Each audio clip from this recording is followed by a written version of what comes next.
A click of power rang out from the thing behind the glass, and at the sound of her voice, it twisted its fleshy body out of its tight orb. It had curled up and crawled up. It is too high to fully implement. Instead, it squats on the ceiling. Still at least 3 times her height, she saw the crouching flesh tense like steel as it stretched its limbs. It may lack an exoskeleton, but it doesn't lack strength under the skin. Finally, this thing decided to turn around and face the 2 predators, looking directly into her eyes. She didn't wear perfume this time. This twice-a-day interaction has become routine for both of them. Instead, she squeezed a tube of pale green nutrient paste onto the tray and dropped it into the small terrarium between her and the subject, pressing a button to close and lock the side. She then unlocked and opened one side of the object with the other side. The thing crouched down and dragged the tray from the floor to its growling stomach with one soft finger. Moist, oozing lips. It was a disgustingly barbaric way to eat, but Dro was the ship's drone, and she did as she was told from behind. Since hatched behind the ship. Her drow are taught that the Queen of Ships only presides over the interests of the ship. If they were to auction it off intact, the specimen would fetch the ship a large amount of credit, enough money for the drow to acquire their mate and ship. It sure is a good thing she's focusing on the future of those dreams instead of licking the plate clean with her disgusting tongue. She almost broke what she had, not knowing where it was going or what its future would be.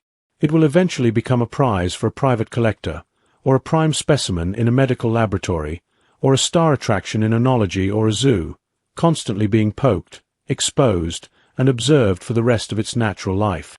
But considering her fate, Dro dismissed such pessimistic thoughts.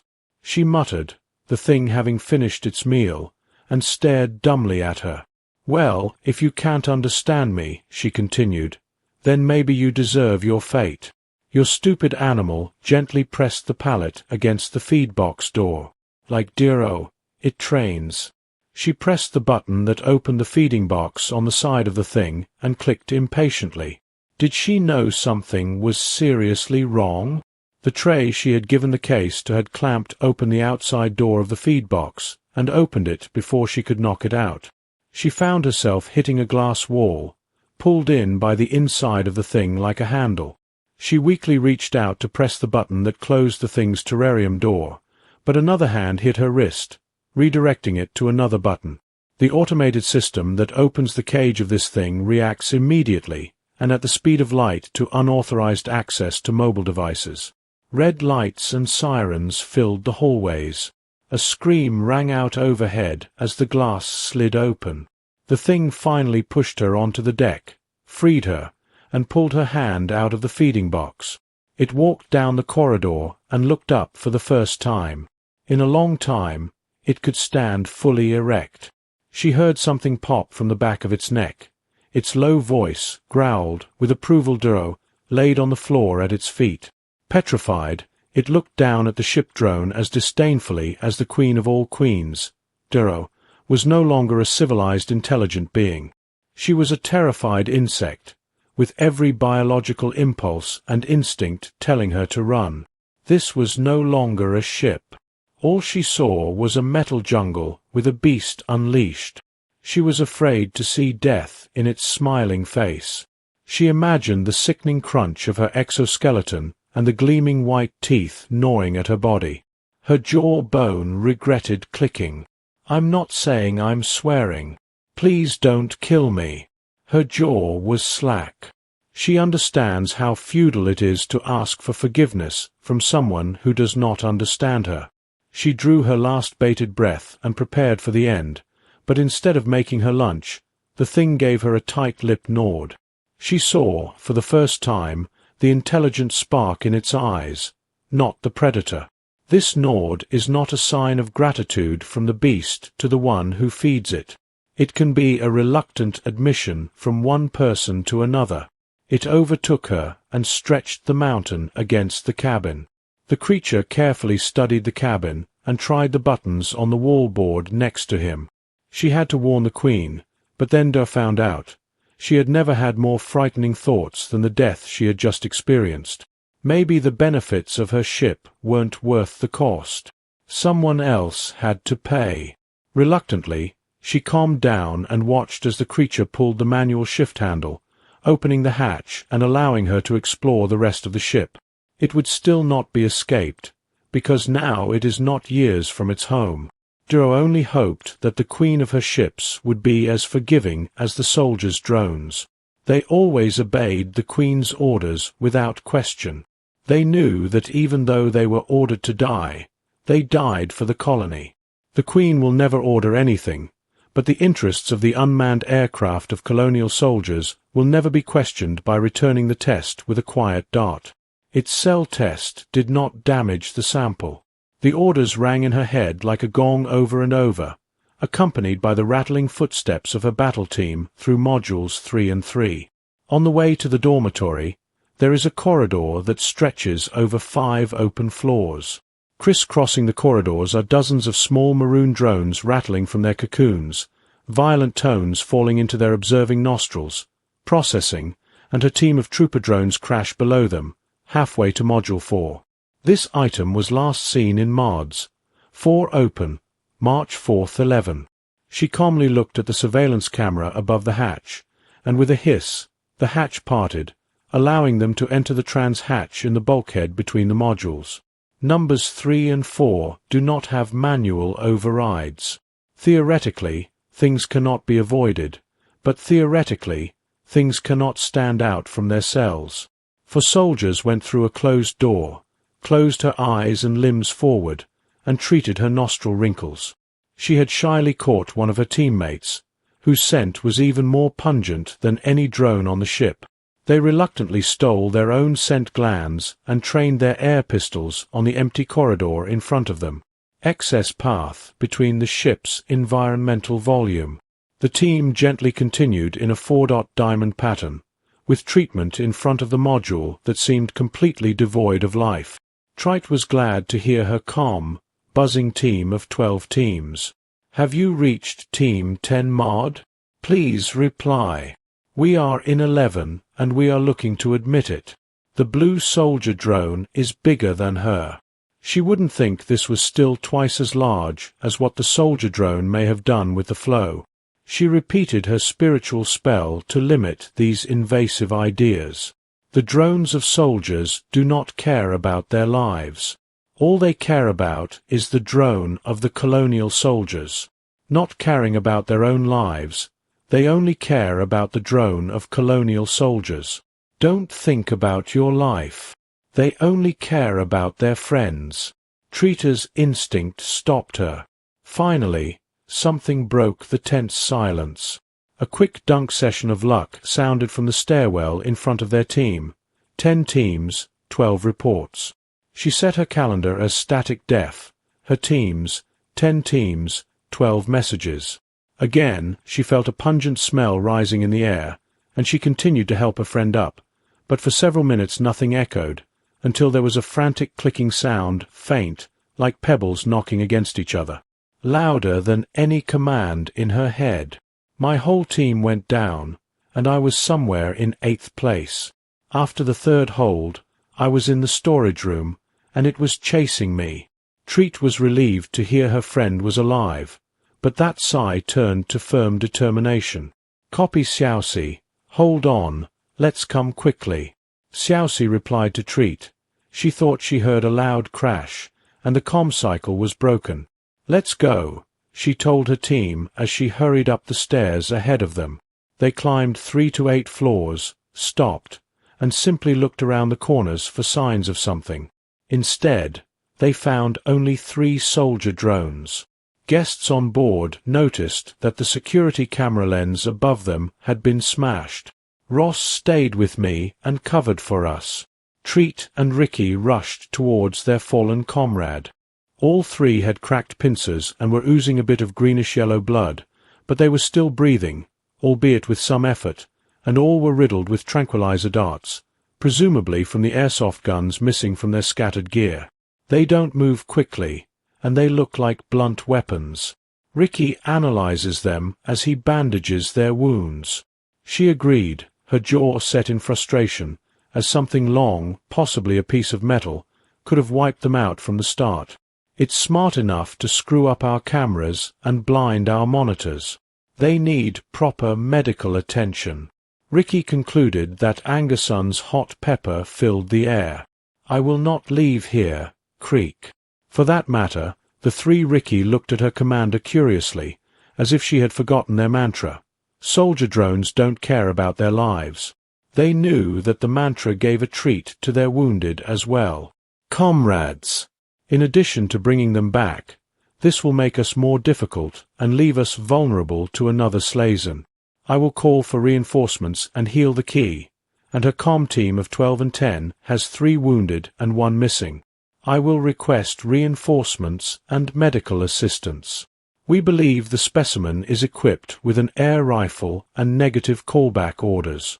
Her Majesty the Queen orders you to proceed with the mission of subduing the specimen, while the soldier drones receive orders from the Queen.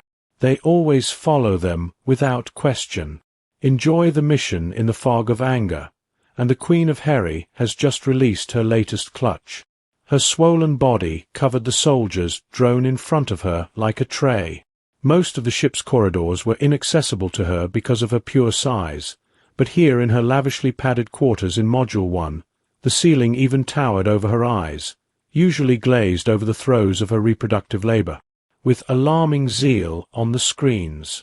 Unfortunately, more and more of the Mod 4 video feed has been switched to black for her viewing pleasure and the rest of the ship watching over her.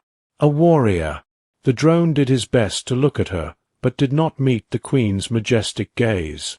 Doing so could be a death sentence if the ship's queen was so dependent on her pheromone cloud that traces of ferocity could be found beneath her khaki outfit. You do not agree with my order. Commander Gera, click the ship queen's lazy and amusing mandibles. I will never disagree with your order. Your Majesty, the blue soldier drone, was rushing to the auction and would not be interested in the rest of the cargo we took from the planet. Not enough to make our trip profitable. But what if we could say that this creature is a highly intelligent, highly dangerous specimen capable of incapacitating several squadrons of sounding soldier drones? Well, the starting price should be higher. I see that it will be fixed. What should a boss worry about? You've convinced me that it can't get out of Module 4. Yes, Your Majesty, the internal module hatch cannot be manually overridden, but allowing it to run in the wild can give it access to objects it shouldn't have. Raki's fun faded. What did she do when she bent down and looked into the face of the soldier? The compound eyes of the soldier landed on the deck. They were furious and filled the khaki nostrils. Well, it is possible if you find a repair place. It found a laser cutter. The 28 intermodule hatches are not classified as directed energy. How about a module hatch? One of these is specially equipped against boarding parties, as Your Majesty requested. They will pass the laser cutter, satisfied with her safety. Khaki lay back on the pillow. Let's keep watching, but wake up the other teams just in case. Yes, Her Majesty Tretter and her crew left their comrades and went to the stern of the ship, where Creek's last reported location was, but no matter how many times Her Majesty Tretter tried, she couldn't put a stream in every closet and every door. They stopped sending it from 3 sides and opened it with air pistols, but every time they found nothing, the module had become as quiet as when they had entered. They cleaned the hatch to hold 3 more creatures, meaty and hairy. Like the thing staring back at them from the camera, it was taller than any of them, its black and white skin covering a huge curve out of proportion to its pointed legs. It hisses at them. When they returned to the corridor, she had to tell her team here. The last time she tried to radicalize her friends, she did not expect any answer. We moved to 3rd place. Where are you now? She answered calmly, and immediately the low, heavy breathing startled her, and Carl began to grunt, then laugh, and they could hear the wet slap of the thing's lips and the smell of curls wafting through the corridor. No one bothers to stop it any more. H. Ross shakes like a leaf. It's not a copy. This is the monster we need to leave here. Gork agrees to treat the cut. In the middle of things, laugh and listen to me. You stinking piece of meat. If you put a cursed claw on someone, I will see to it that you are hurt like you have never been hurt before, but she cannot undo the threat. She was ordered not to harm it. She broke the silence and motioned for her team to follow the closet door. Suddenly there is a thump from within the team, and they tense up, focusing on whatever is trying to break through it. They approached step by step. The door kept knocking, and they stood in groups of two, one to the left and one to the right. Ratchet gave a quieter command, and it wasn't until her claws caught it that Ratchet pulled the manual shift lever that made Ratchet understand. There was something wrong. Why didn't things pull together? Just the handle of the door slid up, and a high shade fell before treatment could order them. Otherwise, her team will open fire and play puzzles. The sedated figure slowly closed his eyes as the sedative coursed through his veins and looked at the treat. Her peaceful, lost jawbone was tied together so she couldn't click. All 6 limbs were associated with more temporary tying, but she got rid of the restraint in the closet, which was tied in a closet, accidentally discovered her words, then on snacks, heard her wet strikes, and beat behind. She turned to see Ricky collapse on the floor. The dark blue shield bulged and oozed sickly green blood, more of it dripping from the long, crooked metal tube that the meaty paw gripped. The thing soared into the sky, almost as tall as the ship's queen above her, with a small cloth tied around its groin and holding an air pistol in its other paw, its claws rattling and gently biting arrows as it grew smaller and smaller. Crazy! The two fell to the deck, leaving Tret alone and letting out what sounded like a muffled roar. She took aim with the airsoft gun and pulled the trigger, but the dart flew past the thing's shoulder, and it knocked her gun out of her hand. Its metal barrel pulled back defenseless, and she grabbed the gun and tried to pick it up again. Ricky, using him as a shield, felt a heavy pressure as it neared the feed of the bowling ball, causing her needle to pop out of the gap in the casing between her chest and head. Keep it on board. She frantically grabbed at the thing, but it simply grabbed her members one by one and methodically tied them to some sort of leather strap around her shoulders. Finally, she calmed down, examined it, and lazily threw it out into the hallway. "What are you doing? Let me go." She struggled as it lifted her onto her back. Of course, this does not understand him. When the west and east ran along the grass, the ground fell, released me, and then killed me as my friend. Although she couldn't understand its mumbling, she could tell it wanted her to shut up. They walked down the corridor, counting past cabins and counting numbers down.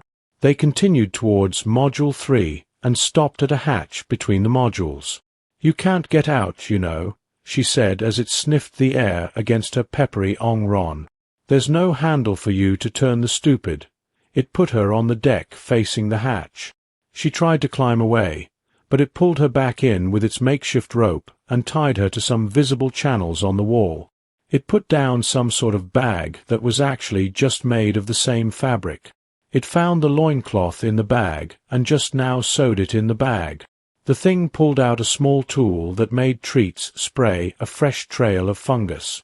The thing looked at her, grinning, and turned its laser cutter towards the hatch. Cricky was supposed to be enjoying his nice warm cocoon right now. It was the third watch's problem to deal with a specimen escaping on their watch, but now they had to make it a problem. None of these have returned from Mod 4. There was so much fire in the air, a faint, faint scent that matched their brilliance. They gathered around her in 2s and 3s, instinctively seeking protection. I was told it was as tall as 2 queens under its large blue shield, one of which transmitted fear to the other queens with its musculature along the outside of the shield. Another agreed. "That's what the doctor told me.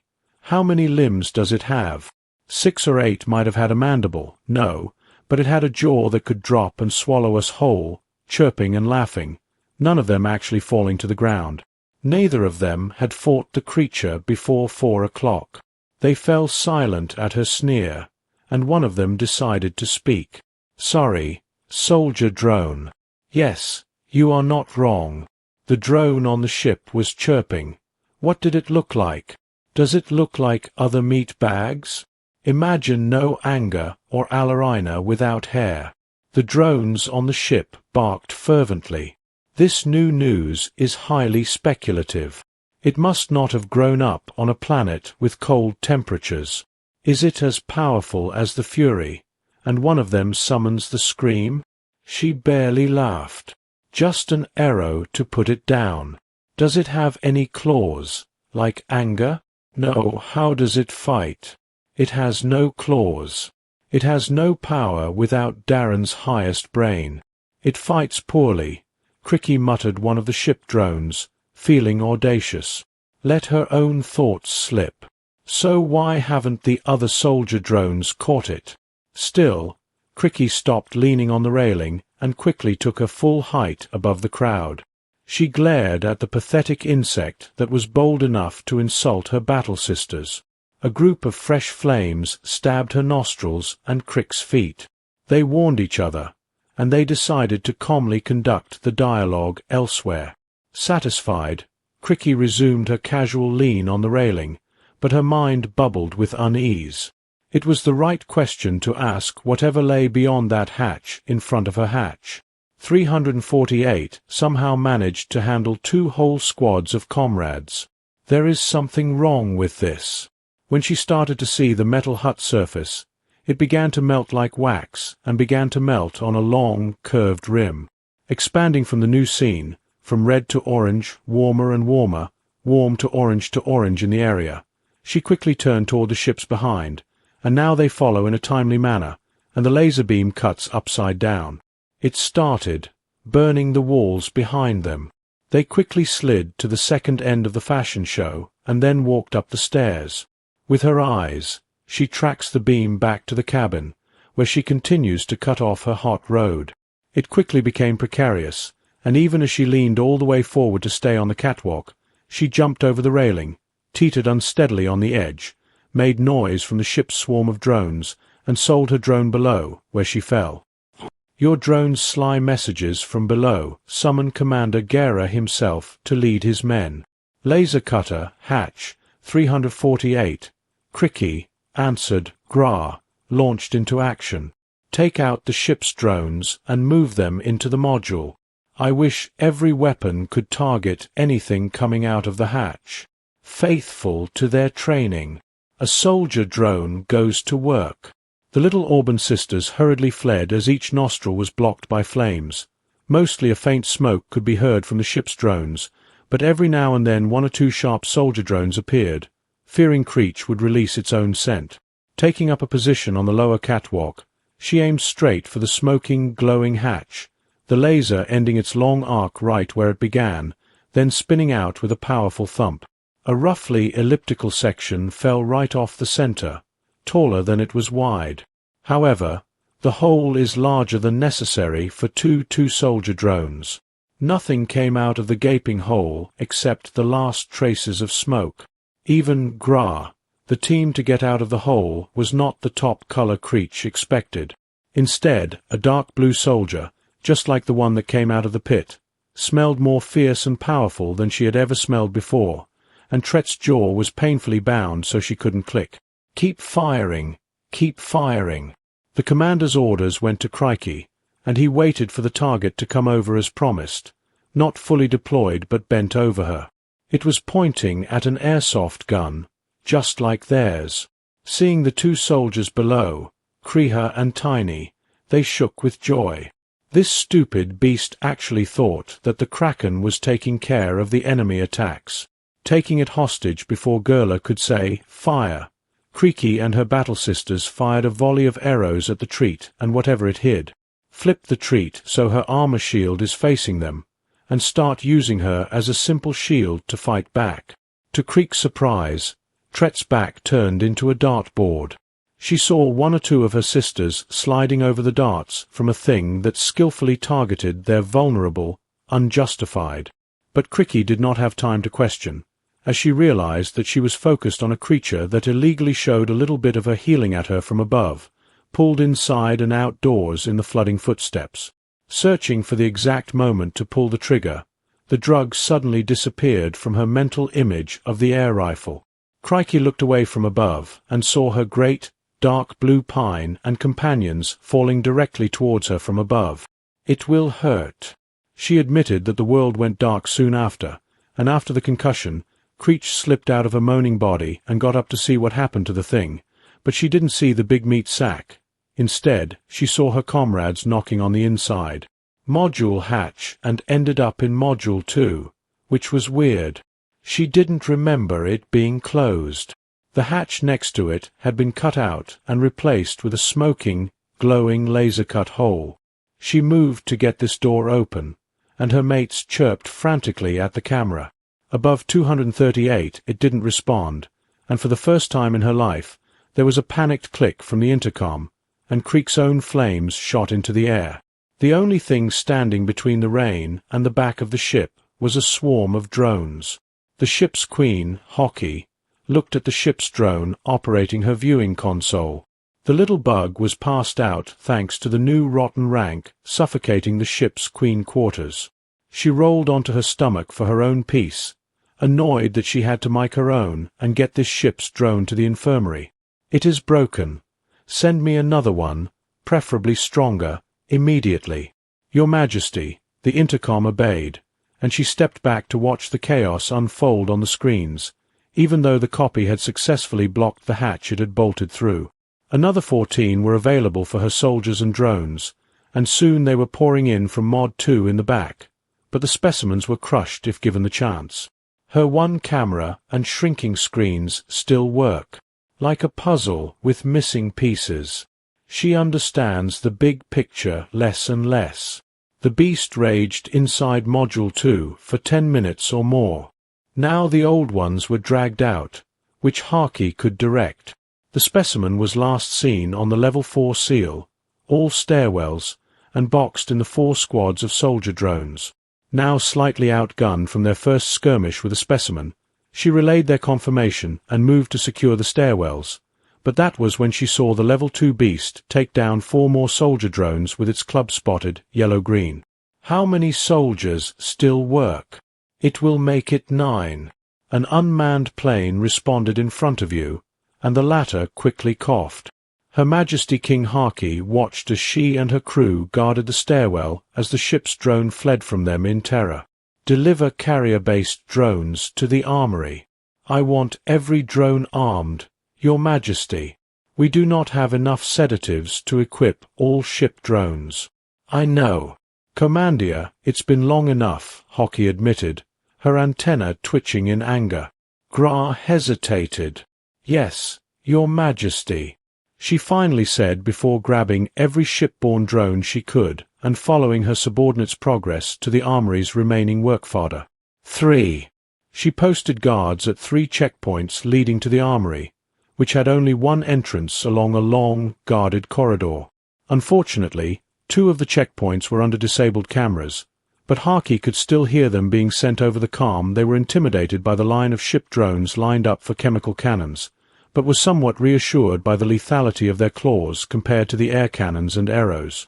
It had been so ineffective that Gra paired one of his soldier drones with each group of 4 ship drones and sent them out to hunt the beast as Hockey followed their progress intently. She heard the bang-bang-bang of chem-gun fire echoing on the feed, but never heard the transmission she was hoping for on the target down. Instead, she saw cells being smashed to pieces without fleshy claws and metal pipes swinging against them. She watched as the drone ran for her life. She saw much more yellow-green blood spread over the tires. She heard teams, and after the team failed to radio in, she had the ship's drone contact. The Gra commander reported that her primary feed to the armory Gra had her command post located inside, and that at least 1 checkpoint was still manned, as far as the cameras outside were aware. "You haven't eliminated the target yet, but you are looking directly at the camera ship drone, not the soldier drone. Your Majesty, the target is clearly a greater threat than previously estimated, as it has defeated our forces, has coolers, and can roam freely throughout most of the ship. But it still won't mod 1 properly through the hatch." "Yes, Your Majesty," Gra replied. "You are convinced that Kakia and Tenager broke up." She did not like the hints from her subordinates. "What do you recommend, Commander?" she asked the witness. "I recommend evacuating the remaining crew in the module. 1. And release the atmosphere. This is the only way to kill it now. I don't open the cabin in the module. As long as the creature is alive, Lackey says, you'll see how it can use you, leaving the hatch open to enter Mod 2. It has demonstrated an uncanny ability to get rid of us. So I want to ventilate the atmosphere right now." Her khaki decided she was about to pass on the order when Gra interrupted her. "Your Majesty, if you do that, you will kill 3/4 of your ship's drones, and you won't be able to get home. I still have ship drones in 7 and 8, running the engines and the subspace drive she shot back. I still have a boat drone on the module bridge. I also need GRRA treatment navigation, such as a statue." Her Hocker hopes she is more and more confident in a violent outbreak, which is a hasty message about the uprising. Even angry antennas, angry cramps, can confirm Hockey's judgment. Instead, Gra spoke in a small, even-measured clip. "Your Majesty, give me and my soldiers one last chance to kill it. If we don't, then you can vent the atmosphere, but give us one last chance to save our sisters." Commanding us to hunt the target, the khaki blinked at this strange request. "Okay, I command you to hunt the beast." Gera lowered her steely gaze in approval. Her Majesty repeats this mantra in her head as the drone receives her order. They always follow them without question. They knew that even though they were ordered to die, they died for the colony. The Queen never left. Then she grabbed a demolition belt from the closet, and I had enough of what led us to the traps. We guide it into one of our own. Her soldier drones silently agree and set off, leaving their checkpoints and armory behind, save for a few carrier drones and their anxious chirping. They checked their rears, their flanks, every door, and every closet that could hold a beast as large as the soldier drone mess hall they were heading to, each housed in the deepest part of Module 2. The interior of the place feels just as familiar as a childhood home. If it blew up, hopefully it wouldn't rupture the ship's outer skin or compromise its structural integrity. While Gra set and armed the charges, her soldiers did their best to make noise. They threw benches and utensils around. They appended tables. They fired their chem guns down the corridors. They chirped and chattered as loudly as they could, hoping the echo would lure it in so they could have their last meal together. Waiting for the thing to take the bait, Creech stood up again. The world spun for a moment before settling into the vacant dorm. Her right antennae tingled, and she clenched her jaw as she felt her forehead being pierced. Grabbing the airsoft gun from the side of her companion's crumpled corpse, she made her way to the hatch, where the thing blew away the controls, the crumbling would snarling along with her shattered jawbone. "Where are you going? Do you think it is impossible for me to go where I go so that I may go after the beast that was hunted by the scent of Creek's fury? We took a monster in our boat. No, just a little too clever. Can you stand up? Do you have any sedatives to try on her members and test her?" Fortunately, her shield was not perforated and was still loaded with darts. "I think I am. All the platforms will take you on your feet." Cricky said we had to associate with the commander, Giare Tri, who ran out of her throat when Cricky took her up, squeezing her rail. She kept it straight, even though her hind legs continued to rock with a contented crunch, locking into her calm, commanding grunt. "This is the expensive drone for sale. Cricky Treet and I are in action, requesting orders." Surprised, Chitter answered them. "Cricky Treet, I saw the beast throw one of you to the other, and we were back on our feet." Crickety frowned as her broken antenna twitched. "Where was it in the mod?" "2. We set a trap for it in the canteen with demonstration medicine, but it did not take the bait." "What a lure!" "The last 4 soldier drones, and I added to Cricky that she wanted to beat the meat sack into a bloody pulp for another reason. It won't take bait or have treats inserted. It's not hunting. You try to escape, then drive it into a trap. Crikey said if you could go to the weapons department and get chemical weapons. Gera said deadly force is allowed, and plagiarism will go there. First, 2 scarred soldier drones struggled to enter the second module upside down, cameras smashed, walls battered, scraped, and scratched by bullets, decks littered with half-charred disposable cartridges, sickly green blood, and wrinkled spaceship drones readying for fresh pheromone glands. The soldier drones managed to hold on to their instincts and pretend they weren't afraid. They made their way down to the armory, passing the makeshift barricades that were now unfired, just as Cricky was about to transform into the hallway that led to its only entrance, pulling him back into cover. A heavy hail of bullets flew in the rapid fire of chemical weapons. They heard the ship's drone take down her commander, Gera. It is here. For the sake of the ship, it lay in the gunroom, stopped firing, screamed, and jumped on its back, spewing steam from its pipes. You almost killed the maroon spells at our armory door, lowering their chemical weapons and looking at the deck, visibly shaking in fear. Sorry, soldier drones. As the Gra tried to lift them both onto their commune ship, the drones falsely reported to the armory chief that they were shooting at us, screechingly muttered. 2 soldier drones walked over them awkwardly, and the sister entered the armory. There were only 2 or 3 chemical weapons left, each with only 1 magazine, which they equipped themselves, and Tet let out an anxious sigh. We probably lost more to friendly fire than to ding-dongs. She clicked carefully, broke the antenna with some medical ribbons, and never sent the ship pressure aircraft to finish our work. The cold treatment is cold, calm, buzzing, and the face sounds. Yes, the commander's thermal sensor closed on the hatch, 126, no cameras, but we think the target was trying to get through the fire, focus on it, and direct it towards us in the mess hall. Crikey black eyes looked. Side by side, with determination shining in their eyes. We are commanders. They made their way down the blood-stained and splattered stairwell, down the quiet corridor to the hatch, and the heat sensors weren't lying. They stopped around the corner where the laser cutter hissed and sparkled, and saw the thing's arms outstretched to its eyes, cutting blindly at the hatch, but the black finish and ablative coating were there to withstand the manual design for cutting. The thing turned, and I listened carefully to every voice. She thought it must have heard it, but instead she heard the laser cutter hiss again. She tried to cut it in the cabin, and she didn't have to carry it in some stupid traps. She can shoot it here, and now she has lifted the chemical gun and reached her peak on the corner. Again, the laser cutter sits on the trigger and is held in place with tape. The thing went missing, and it had a broken chemical gun. Ice hits the tree and disappears softly. In the case of Crazy, she tried to use the place where it could go to the left and right branches of the hallway to move in any direction. She knew that the one on the right continued straight for a while and then went down the stairs.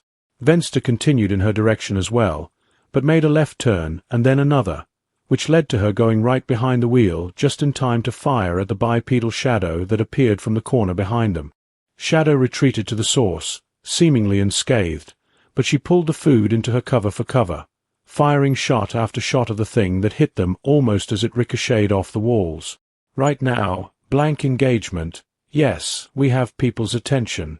What now? Deal bad, fall back to the mess. Cricky shot once more around the corner, and the 2 fled as fast as they could behind them. They could hear heavy footsteps pounding the deck and the chemical gun ripping the air with a rat.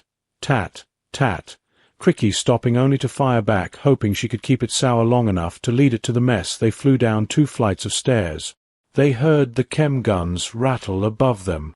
They stopped and caught their breath, listening to the sound of gunshots like a thunderstorm nearby going on calmly. Creech asked her, "Good job. You also called out their war, Sister H. Finally, hide behind it and keep leading it towards the chaos. Shoot it whenever you can, at will, sometimes too much, staying in its line of fire for a long time and walking up another set of stairs past a small chain." Maze and the others ran into the corridor, and the cafe and footsteps could be heard not far from them. They found their commander sitting at the center table with a tray of armored demolition charges in front of her and the detonators she carried to capture. "What are you doing here?" Gra yelled. "Get out or you'll be blown to pieces. It's right behind us." Cricky replied and then hid in the duck in the kitchen. They have never happily fulfilled the order. They jumped out the door and under what looked the strongest. A table with a thick metal plate will suffice. They heard one last screech from Gra through the closed kitchen door. "You lose the blast." A wave blew them out from underneath their table, flying backwards into the wall. Crick's ear will not stop. The smoked kitchen was chopped by the flying knife and tools. She felt for any injuries and was relieved to find that there were no wounds except for a knife stuck in the kitten's body. She didn't bother to take it off. She ducked to process it, made sure the shrapnel hadn't hurt her, then stumbled out of the kitchen. "The cafe is on fire." She saw the green warning light flash, but didn't hear the siren. The automatic fire extinguishing system was stolen in the blast, leaving no trace or anything. She went back to the kitchen where the tree was, and both went through choking, breaking, and coughing. At last, they reached the hallway and a little air they could breathe. Their hearing returned enough to do one word 3. Despite the throbbing pain, Creek's voice came in the calm drone of a soldier, the target eliminated. The back of the ship made you look around, but there was no one outside the chaos, and the thing seemed to be completely destroyed. Han-E watched the fish pull their upbringing. Her comrades pointed to some strange red liquids, and the crunchy bending deck sprayed on the deck, wiped the paws, and carefully inspected the paws. The water was wet and sticky, and her eyes followed the pattern of the deck dripping around the corners. "No, Your Majesty. The target is wounded but alive," Cricky reported with a sigh instantly. Cricky was dunked into blue emergency lighting from the green that had been flashing before a chilling announcement followed. Siren atmosphere, vents, and intercom ship reports hesitant ship drone. Queen Herak anxiously watched Module 2's oxygen level drop on the screen. In the remaining 3 or 4 videos, her ship's drone crew panicked. Everyone on screen panicked and ran from the back of the ship, hoping in vain that the mods wouldn't leak behind the ship, and mood number 3 was the same. The small ship drones fell first, but Hockey didn't care about their panic or loss. She had hatched more soon after she saw 2 wounded soldier drones pass the drones enter the module. The 3 beasts trot up to the same cell, stopping to take a breather in the rarefied atmosphere. It was the first time she had seen it in full view that it had begun her raging. It was tied to a nested piece of cloth around the chest, and another on the left side of both dairy eyes with the grey students of the predators in a pierced through the camera lens, shaking her Hockey. Those eyes could see him. She was sure of it. Her friend contaminated her surroundings with a harmful cloud. The beast pulled his chem gun and fired the camera. Her Hockey released a tense breath, which her swelling in the chest crazy, pillow ventilation module. She ordered the ship's drone. The alarms were also automatically turned off. It was one of the few safety features she actually invested in when she bought the boat, and at a time when she considered remote detonators and shop shock rings frivolous expenses, Tate had never been so eager to get into a Mod 4. She knew it was feudal soldier drones, Warren /T, the only ones who followed the ship Queen /S order. She may as well lay down and let the lack of oxygen lull her to an endless sleep, but she couldn't squeeze her basic instincts anymore. Her body wanted to live, so she continued to peel. I couldn't hear this input, Module 3, until she heard cracks around her. The thing was hidden at the room door, filled with drone cocoons, but did not shoot weapons from her members. Each scene was trained.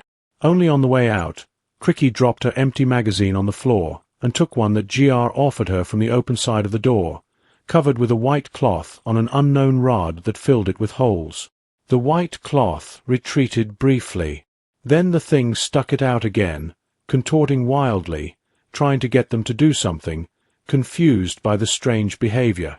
The soldier drone lowered its muzzle, though not too low, and felt her lungs begin to burn as the cloth disappeared, replaced by the thing's arm waving a laser cutter at them. Take your fire good and tell her friends. If we let nature take its course, it opens a hatch for us in Mod 4. Let's just kill it. Cricky said she could smell the pepper on her court. Then the back of the boat stops emptying. This was quickly explained, and all that was left was a bit of rushed food. It shot down 10 shoulder-mounted and dozens of carrier-based drones. We can't win it. Then you will surrender the ship and help the savage escape death, twisting her jaws in disgust and begging them. Don't you want to live with him? The fellow stared at him blankly. Your voice, like the pitiful hum of a boat, growled. She ripped the chemical gun from Tret's paw and turned the remaining gun on me. Let us bring the ship queen her price. The soldier drones exchanged an abandoned look at each other, but habits and lessons in life are hard to break. They followed Cricky as she climbed down and stalked towards the open doorway. Cricky rushed from cover to cover a short chain of soldier drones, copying her every move. When she reached the side of the door, she posted up and waited for them to assemble behind her on her mark. They breached the room. The firefight lasted only a few seconds after that. Only silence and darkness from the door looked at a flat flesh face, satisfied with the rest of the empty cosmetics looking around. It was clear.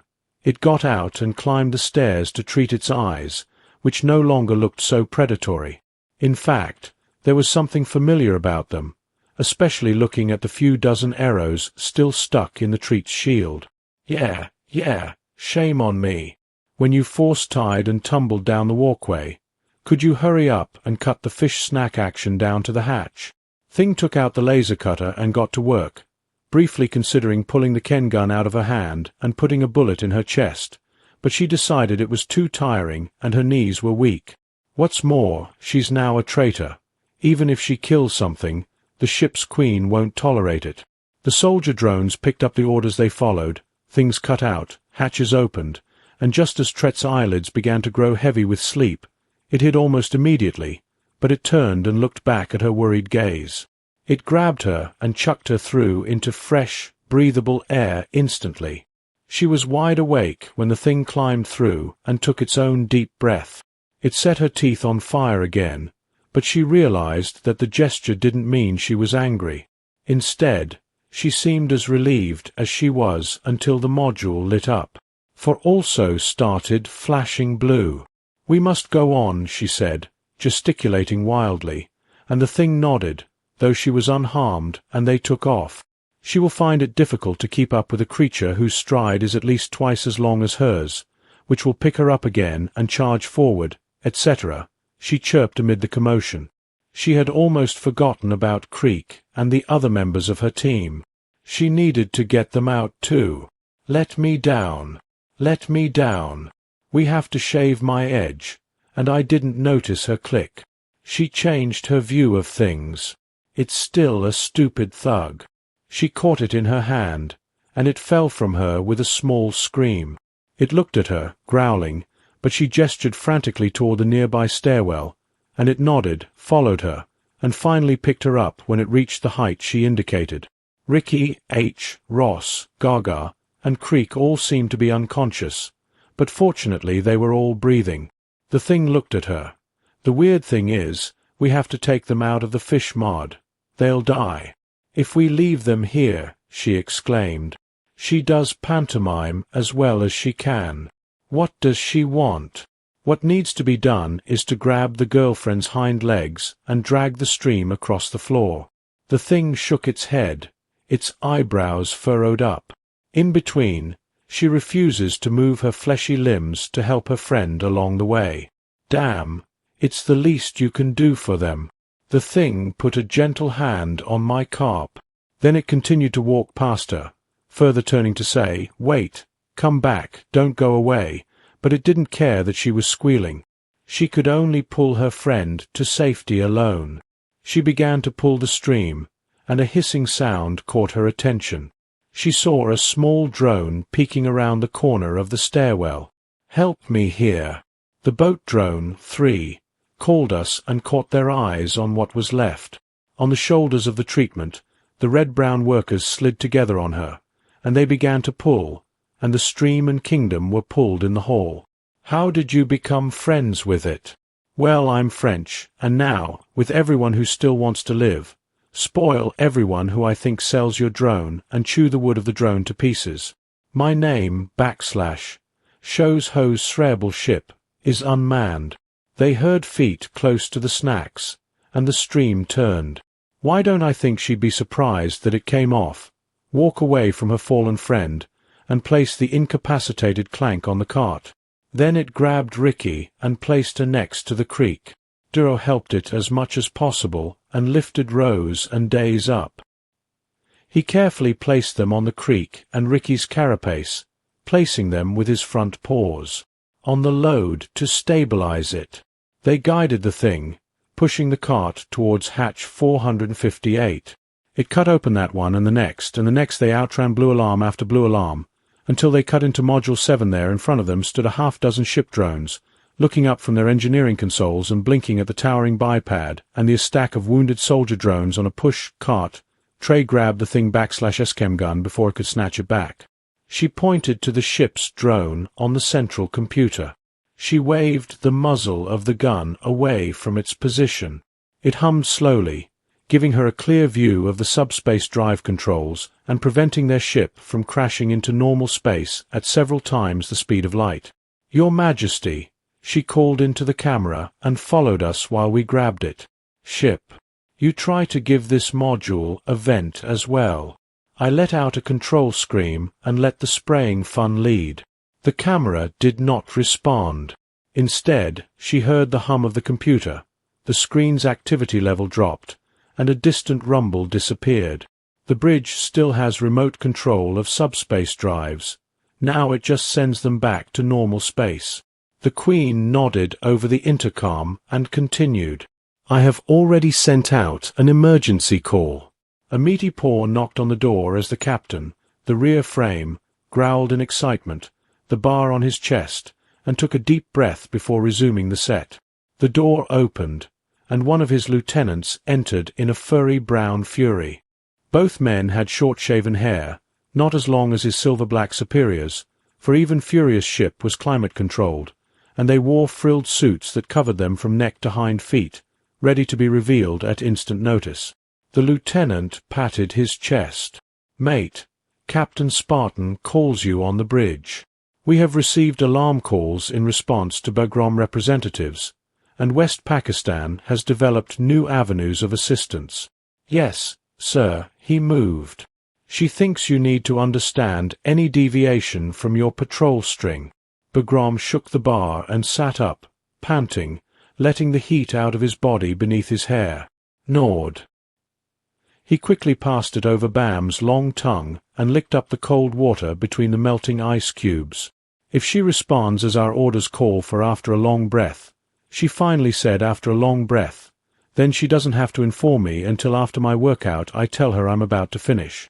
The lieutenant pounded his chest and left the rear frame, placed the lath container on the deck next to his bench, and finished the set after a few stretches and a long, cold shower. He trudged to the bridge on all fours. The captain was on the deck. The inn sign at the door announced the rhyme of each stop, and Kongsur stood there, beating his chest with ease. Begram said that as she sat down to report on her aching legs, the co-pilot patted her precious brown breast and took a step forward as they reported the escaped dangerous cargo. The fugitive Begram asked what kind of fungus it was. The food finally broke through, they said. The bridge crew laughed. No, it looks like they're carrying some kind of life, but they're not very forthcoming with information. I do not know either. If I invade the Voshi space guaranteed by Concord, what are they doing at our borders? They haven't told us. Sir Bagram snorted in frustration. Okay, get a boarding team suited. We are asked some questions to ask them. 2 mutinists and their mammal satellite. While ship drones eagerly observed their console in Module 7, they had 4 members who were just as comfortable unloading and resting on the floor, how comfortable they could, ship drones, starch, and sorted to spray some of their own, especially their two young friends. She was not bigger or better armed than their hostages. She ran up to the dark blue soldier drone and clicked the treats softly. What should we do? I worked at Sean, where I worked, muttering from the place where her jaw stood and looking more like a tense hover. Things don't seem to suffer from this stalemate. Judging by the way it stacked the items on padded feet, at least it didn't leave them for further escape, and after stopping the treatment, Dro looked at him, hoping to find a plan to transport them all. We can give her the shell and let her do it. Take Usha to the nearest port, give Usha points, and she'll get a damn good answer. We can't hurt her, and she, the queen of ships, can't hurt her. How do you know her? Don't call her it, though. What is it? Your pet or something she's? A creature just as smart, if not smarter than us. I can't stomach selling her in some auction to some dissecting Al, Darren, or worse, treat side all right. Okay, I'll figure out something else. Their old enemy, the low atmosphere alarm, sounded overhead in Module 7. What's going on? I grabbed a nearby ship drone and nearly strangled it, leaking atmosphere into the module. 6. Its discharge rate is higher than the exchange rate of our system. The ship's drone weakly responded, pointing to the large hole the thing had cut in the hatch between the modules and telling her to fix it. What kind of life do you want? You don't have duct tape, fabric, or duct tape. She shut down the ship's drone and hesitantly started, soon followed by her other drones, turning to see the thing trying to use its leg laser cutter to cut the hatch into Module 8. She rushed over and grabbed his paw. No, not seeing her, she gestured back to the ship's drones. By raising the hole that we will be in order, we will see that it is not necessary for the thing to blink about a couple of times with her. Reluctantly, she stuffed the laser cutter into her small bag and rejoined her, working frantically to protect the ship's drones as they taped each edge of the hastily cut plate, adding a strip wherever you heard a sound. When the air pressure gets low, the alarm goes off and the normal lighting is replaced, which flashes blue until the armor foot goes right through the fabric. A pungent smell enters the module through a small metal ball, and the foot rolls into the room. If she could open her eyes, she could see, but her nostrils, her throat, her eyes, her ear holes, and every opening was sweaty, and she rolled on the floor, blind and deaf. Although the comfortable hole in the armor uses a practical hole to completely rotate the cabin through the scattered fabric and whisper from the sphere, the anger is as high as in all parts, and it fully covers the motivation. Essen armor has checked the room behind the incredible panel. The metal grinds up a huge amount of anger. The thing's eyes widened in shock. It bounced in time to avoid being hit by the wrath claws. Two other wraiths came through the hatch but retreated as their comrades, and the things circled each other, following their savage tribal understanding of war. Meatbag loves any form of combat, and the angry person rushes at it, sending it crashing into the console behind where it's standing. No one was hurt except the angry pride that turned on the angry rain, judging by the chaotic roar. It let out a sound and charged again, this time extending its pneumatic claws and polishing the deadly light. The thing rolled sideways again, took the chemical weapon that had slid across the deck from the healer's hand, and fired a shot into the angry armor. A ricochet of fire screamed past the treat's ears. A claw of fury slashed, missing the cannon halfway behind the thing that was only a hair or two behind as it retreated into a corner. As the thing did something it never expected, looking down at the armed Navy sailor, it bent down and gently placed the useless pieces of the chemical gun on the deck. It remained crouched with its limbs curled around its head, anger seeming to understand the gesture. It rolls forward and stands upright on its hind legs, making the thing look as small as a drone. In contrast, its thick, clumsy front claws gripped its upper limbs beneath all that armor and wrapped them tightly around its sides with few restrictions. The thing offered no resistance. It had given in to the beast that was trying so hard to escape, and had just given in. Yes, cried Queen Hockey of the ships, relishing her victory on the screen. I never thought I would actually thank any of the savages, but I wish to express my thanks to the frigate Lacey for the capture of our bulk. Of course, Majesty. The sounds of the ship's drones were instantly and alarmingly drowned out by the convulsions. What the hell is going on worthy of His Majesty's meeting? The ship's drone pulled out the module, and number 2's last working camera was aimed at the hatch between the modules and entered the module. One stood on its hind legs and secured something to the outer edge of the hatch, and as its 3 comrades stood awaiting final orders and asked what they thought they were doing, there was no answer. Your Majesty, Fury had done his work. It retreated down the corridor. Luke exploded, and she exhaled some of the stronger aroma as she also felt the explosion reverberate through her own quarters. Suddenly, things got too close. The pillow area is expanded. Pneumatic claws on the suit made numbers from the panel to transform it into an sound in an understandable speech. You and your ship are now under the protection of the Ula's tribe. You have no jurisdiction here. General Hockey chirped, her intense anger causing the entire room to boil, though the anger was not felt in his pressed suit. I'm just traveling through this space from an unclaimed area. Maybe you can't touch me, but we can escort you to the nearest court by force.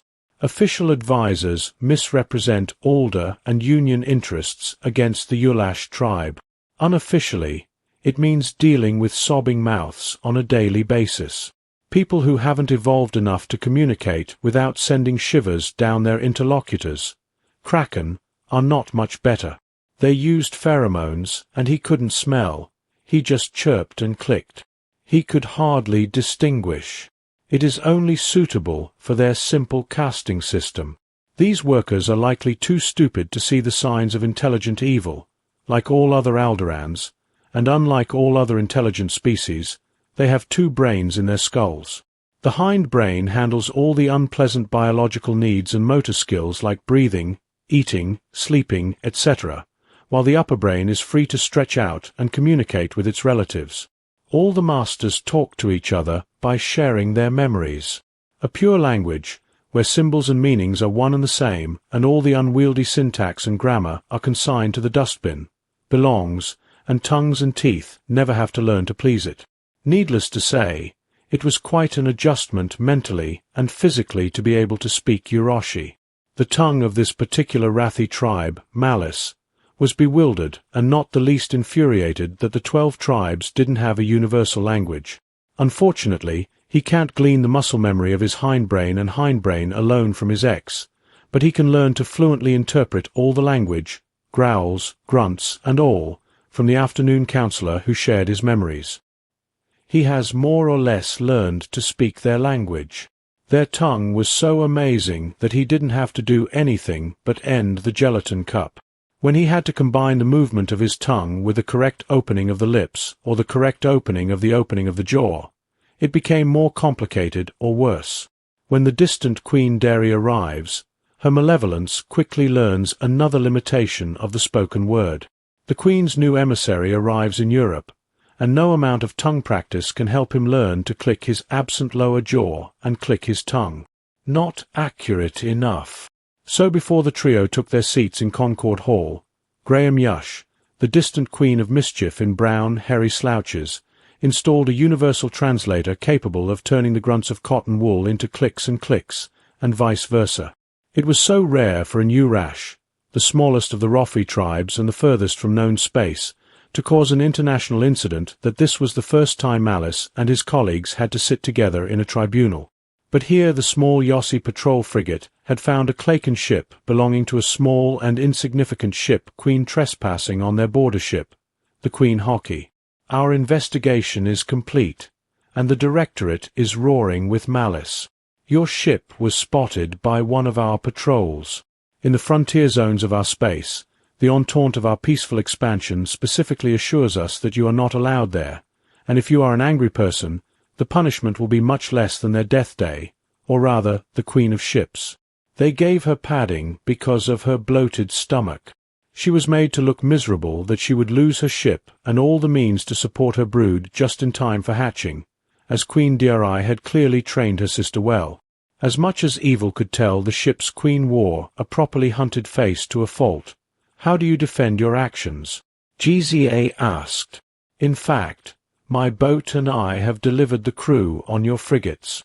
Hockey replied that the universal translator was a smart enough machine to understand her diplomatic, albeit digital, tone. However, I believe the Concordat gave me proper permission to leave your borderland subspace. My ship is experiencing a serious emergency that has resulted in the loss of several crew members.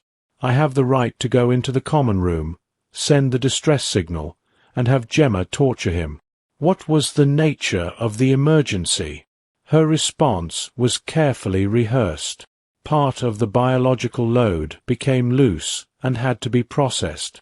Unfortunately, my crew couldn't recover it on their own. Where did you get this package? As part of a scientific expedition, I brought it here from an unknown world, deep in unclaimed territory. Judging by the way Grimm's fangs were glinting, Melissa assumed it was a mistake. Does he too? Our investigation found no such license for a scientific expedition under the requirements of the convention.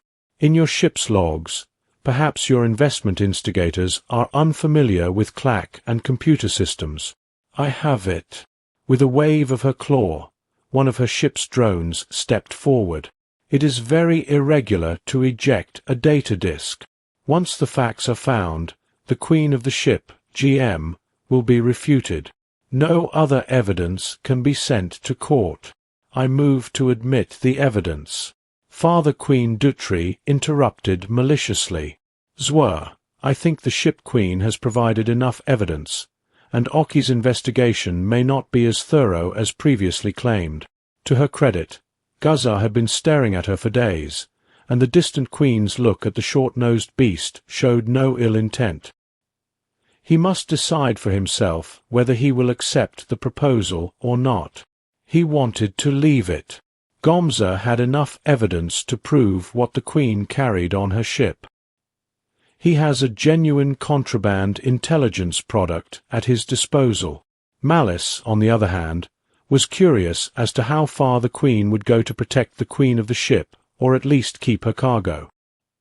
He always heard rumors about how much the queen wants more credit to get more credit. Malice, the Grebel WRA, said that I borrowed and put the data disk in the corresponding scanner. Sure enough, inserted in the ship's log was a permit from the same Clark colony where Lackey had set out on her alleged expedition. It was said that it was authenticated on the same day, and she left, making a malicious bet that if they went there to verify with the colonial queen, she would testify, while counting her share of the Nabiafune queen, which was very convenient, and muttering to the general administration. His first attack was weak, but he launched another. You know, I am the queen of the Entente Order of the Trade of Wisdom, and I will remind you again that you must not lie to this court. Whether you traded with your scientific expedition, Hockey looked at Father's Queen Dre Ree's real antenna, very deliberately moved. I wasn't Gemza, who humiliated to bring the first article. Wooden guards, which came twice as high as evil and surprising, with almost no hair except black above their heads, came twice as high as evil and surprise. It was dressed in a shirt jacket and trousers, almost as fine as Melissa's clothes, and obviously tailored for the occasion. Nothing gripped its wrists or braced its ankles. It walked freely until the guards stopped. Viewing all Lacey's galleries in court, their wandering glances met. Malice, malice, frowning brows, disappointed brows. It may have been smart in the sense that it was angry, furious, and clicking, but its skull was clearly not long enough to fit the brain above. It would also take millions of years of evolution before it could even come close to the collective mind of the Aldorans. This is the creature you took from that planet. No? Yes, and you say it's not intelligent, Hockey. Yes, show us what the GMSS says, looking behind the ship on a screen that takes up half the wall. They watched an expertly edited video interspersed with images of the creature under grim supervision, comfortably solving logic puzzles and completing the abstract pattern on its own touch screen. It showed images taken directly from video feeds aboard Hockey's ship, the creature escaping its cell naked by sticking its tray in the access port, the creature making its own improvised loincloth from some torn fabric, a bag to carry its stuff, and experimenting with a laser cutter it found. The footage then shows the combat creatures howling at clickers, soldier drones, and ship drones, raising their piped weapons and turning them on them, using one of them as a makeshift shield, from ambush with cameras behind cabinets and in corners. It calmly yielded to its apparent overwhelming fury and viciously touched his chest. His heart was pounding. He never felt like this when he watched streams. Even during the graphic death games, the rage that I loved rolled down his face. This is just a flash. Bashing is a popsicle with just a tube, his hand, an even bigger myopea, and another finger. He looked down at the human in horror. It holds its head in its hands. Is it good? He asked, leaning his face forward as he rose to look back at her, his eyes revealing that he suddenly realized what he had just said. Its lips parted, showing some pearly white teeth, and it chattered excitedly, flashed evilly, and then Alarine, too big, stooped from the pulpit. Ignoring the stone, he blinked again and returned to his original position. He recognized the artificial wall in the room. He knew that the dances had become strange, so he always turned his eye up, making 3 residents a tower above the CT floor below it. It could not be possible. No one but Darren's could speak in memory. The creature does not have sufficient skull volume. This creature does not have 2 brains. Suddenly, the word creature lost all meaning in the evil mind, at least when it described what lay beneath him. It had a name in a language completely foreign to any tongue or clap, and a name that had just crept into the head of evil. This is not a creature, but human evil begins to overextend itself. Humanity is excited, no? His brow furrowed in concern. Are you all right? Counselor Jizza asked, calling out to him in fear. I'm all right. He threw away his anger without question. That thing is reasonable. You didn't know that screeched, distant Queen and Hockey, but at the same time, all you saw was clearly the doctor. Video told Hockey. This is a travesty against Concord. If the footage is admitted in court, Derry will move to exclude it. Queen Guzza asked with a laugh. The Queen in the distance glared fiercely, and a certain smell of pepper wafted into her nostrils. Her antenna, which moved up but not down, fell below her khaki shoulders. Based on this incontrovertible evidence, I believe the court has ruled against you. Queen of Ships, Hockey, and Jersey declared you evil, remained practically catatonic, and avoided prying eyes as much as possible while the rest of the room slept. Still ignoring his untranslated grunts, his brain panicked as it realized more and more. I understand you. You understand me. Please come home. The husband begged again and again. No, it cannot happen. Without raising the mental wall in time, one must have seen the dome of one's mind. As he joins the top ranks of the military, he receives memories from previous generations. Now he must know the unknown. He had to know what the Union had never said to the Lass, the Kraken, or the people of the Union itself. If a man is a model for his species, malice can never bring him home. No one can ever visit this earth again without 1,000 years of secrets potentially being revealed through perjury before the Concord Tribunal and engaging in illegal wisdom trading. Everyone agreed to pass the verdict, and Helly behind the boat was sentenced to death. Even with the forging of new psychological compounds, it is difficult to read malice. Unfortunately, she still had to penalize such a dangerous punishment for a Concord, and the Union lifted her hand to malicious. A distant queen could delay the proceedings because a unanimous court vote was required to accept the death penalty. She could delay the case and get her sister a lighter sentence, but she wouldn't have any chance of scoring points. Biological intelligence has now been established. She raised her forepaws, and the court declared, "Your ship, Queen Harry, the world of death is doomed. You will be banished to the planet Sardinia for your crimes. And what about this creature? Will you send it home? The Queen's cries were raging. I propose that the world of death sentence this creature to death as well. The universal interpreter shouted 3 times. This creature is apparently extremely dangerous, as it almost tore apart the entire crew of the wrecked ship. If its companions are anything to go by, it is also subject to some very advanced technology. Returning it to its home planet would unnecessarily expose the Concorde to other threats. At its borders, like the hard heart of an unknown evil sinking, he saw tears on human faces streaming down his own. Why? It asked in a small voice, why? Why be malicious?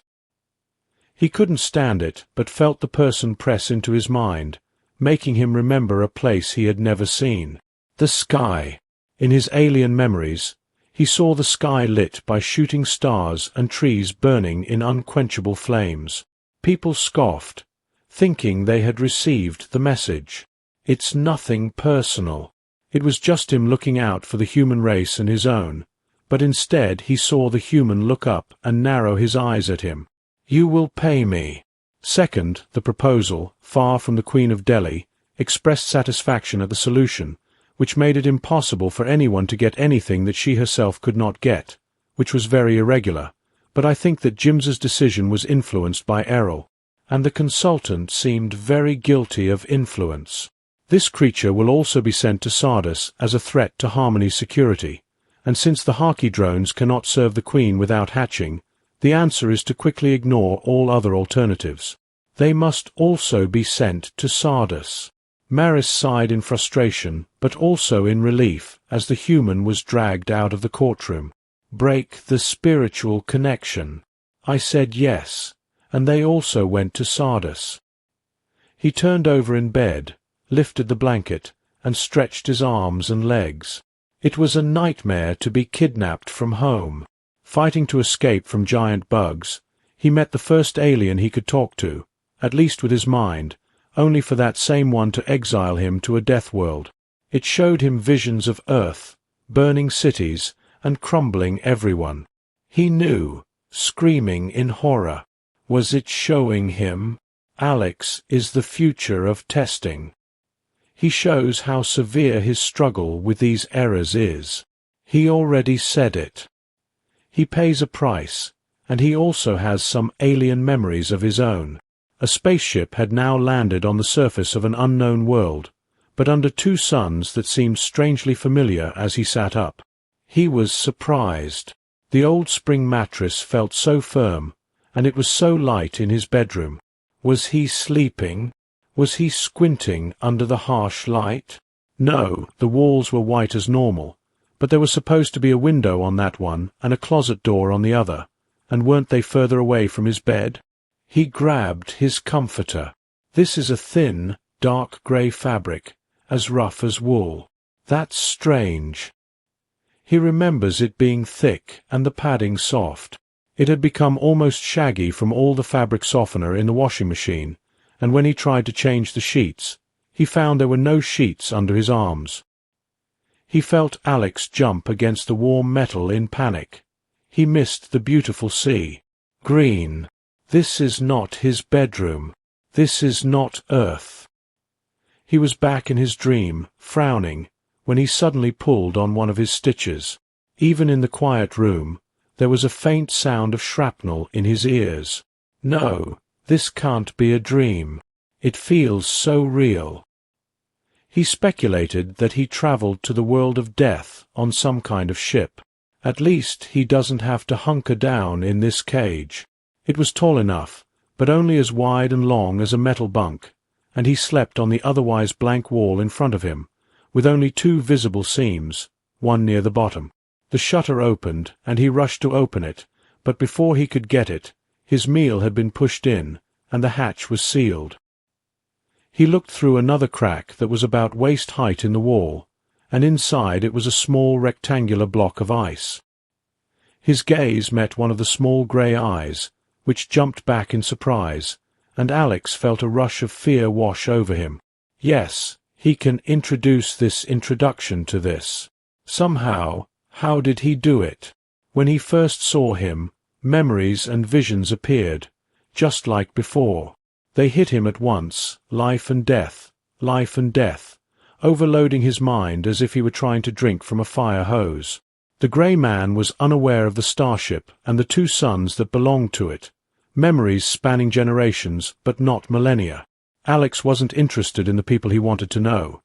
He wanted to know what they were doing and where they were going, and he held on for a moment longer, feeling his skull crack, his jaw tighten, and his face contort. All the way to the nearby present. This is a warship belonging to the Alderaan Alliance. It is transporting high-priority Concord prisoners to the Deathworld of Sardis. His name was just a humble pig, and he was responsible for feeding the prisoners. He had just fed the ship's queen, who, through the universal translator installed in the cell, complained that it wasn't enough. There were a few bugs that didn't attack the small drone that Alex escaped from, as well as the larger blue drone that he used as a shield.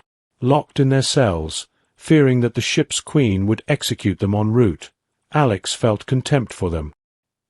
He had to stay alive so that they could be executed once all the prisoners were abandoned. At Sardis, Alex stopped trying to read my headshots and chest jumps. Through Xiaobing, he saw Tero trembling in the hallway outside the cell, and Tero looked at him again. Alex played dumb and stared at the cart filled with steaming food. This Tero pushed Grey aside, shrugged, and headed to the next chamber, though he quickly looked at Alex as he disappeared from Alex's limited vision, which Xiaobing sensed.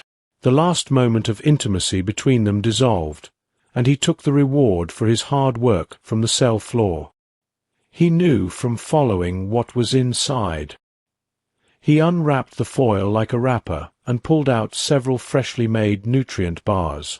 They taste like cardboard and don't exactly satisfy his appetite, but they'll keep him healthy and feeling a little rejuvenated.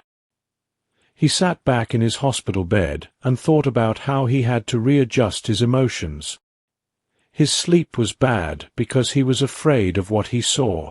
The other Grey, Malice, shows him that poor sleep means tiredness, and tiredness means making bad decisions, decisions that will keep him from getting home. He has to solve this problem. The first 2 Greys he encountered were. So far, only Melissa knows what Earth is and where it is, and Melissa only knows because what he saw of Alex as Tallow might just be a low-level grunt, but he does have some knowledge of recent history. The Alliance had yet to be conquered by anyone until they brought peace to Rathi and Kraken. It was a battle against the unknown, and we needed allies. Why would evil show him that the Earth was on fire when the Union was so peace-loving? But Alex pulled something from the foal's memories that troubled him, something recent that he hadn't missed in the images that flashed as this ship lay in the harbor. Somewhere, Thalo paid for a vision session. He was shown a fantasy of a woman named Alarin. He once knew that it seemed almost as real and disgusting to Alex as anything he had seen, that even back-alley viewers could manipulate memories into such vivid fantasies and dreams. Alex reasoned that the most skilled manipulators could show things that were practically indistinguishable from reality. No malice was shown. Future Alex concludes that evil has taken over Alex's happy memories and transformed them into a terrible future to scare humanity into submission. So the land was not doomed to destruction. Alex was not a test on the eve of the invasion. The Union had no plans for his home. If only he could escape this mortal world. He wanted to see the green trees and smiling faces again, but it wouldn't hurt along the way, Alex thought, if he could give evil something more than a part of his mind. The lunchbox fell into the small white cell of Bagrom, who sniffed and muttered his disapproval. Island's Odrun shrugged and reluctantly moved on, ripping open the wrapper in his fury and chewing away some of the nutritional bars. He took one claw and scratched off his tally on the wall. 21 days, 63 meals was into the voyage. They should be arriving in Sardinia any day now. He still couldn't believe he had applied for the job. "I need someone for a secret mission." Jizza had told him the odds of survival, let alone success, were poor, but all of you, maybe even all 12 tribes, would be grateful for your service. If you succeed, and like a fool, Bagram had taken the bait, he was demoted to frigate captain for disgraceful conduct, and he was thrown off the promotion ladder. His peers at the academy went on to serve as battleship captains and naval commanders.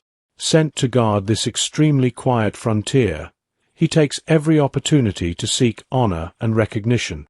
He will grab a heartbeat, a scamming born in Aldine. He is a promising candidate who grows and becomes a washing commander. He had no money, no fame, no family to care for, and no death would be a sweet release from the career of death, but this monotony of sleeping and eating waited in the cell and ate in his sleep while they travelled to Sardis. It was too much for him. It still hurt a bit to lose his spy commission for violating the Entente and having it portrayed as Thaddeus' death sentence. He didn't dare hold it far enough from his chest to look at it, fearing that hidden cameras might spot it, but he kept the little calm in his pores, and Watty on the prison podium was all E. One of the advantages of being the smallest nation to contribute to the war against the unknown. They will receive his messages from the surface and send them to Gemma and other government leaders. He could tell them exactly what the creature knew, who was afraid. The counselor saw so much. He just needed a chance to talk to it to develop primitive sign language. They started when the creature was in their custody, and they had a greeting. The right front paw went up high and waved around a little, along with a few other basic signals, but the more time they spent together, the more signs they could develop. Maybe he could even teach it Yuroshi if its tongue could handle it. He wondered how it had handled waking up in a cell again 21 days ago. Now, how was it keeping itself preoccupied? At least Bagram could write on the walls with a claw as he reached up to continue the death pole. He had recorded a light on his camera that suddenly turned red with mechanical action. The bunk next to him folded seamlessly into the floor, and a chair large enough to accommodate most of him sat down and buckled. Inkem stated that he felt his feet leave the floor, and his cell Bagram climbed into the seat, his feet bolted to the floor and fins tied to it. Food wrappers floating around threw him into the restraints, and he turned and reoriented the landing module. Other lights orbit, igniting thrusters that fall to the surface in vast chemical plumes. One of them is what he has to achieve. As the pod hit the atmosphere, it began to shake and shake, the superheated plasma blocking small ice flakes. He felt the acceleration build and climb, eventually pushing him further and further into the seat cushion. It began to loosen more and more until he felt the thrusters rumble again from below, the pod coming to a complete stop just as it landed, bobbing up and down like a cork. The explosive bolt on the door was blown open, and a wave of cold, dark water automatically poured into the Bagram capsule. He unbuckled his seat belt and climbed out. It clung to the pod as it quickly sank to the riverbed, with only the charred outer top sticking out of the rushing water. The river was not very wide, although it ran fast. Judging by speed, debris, and trees, their dense branches surround the banks of the river and cast an impenetrable shadow over the forest.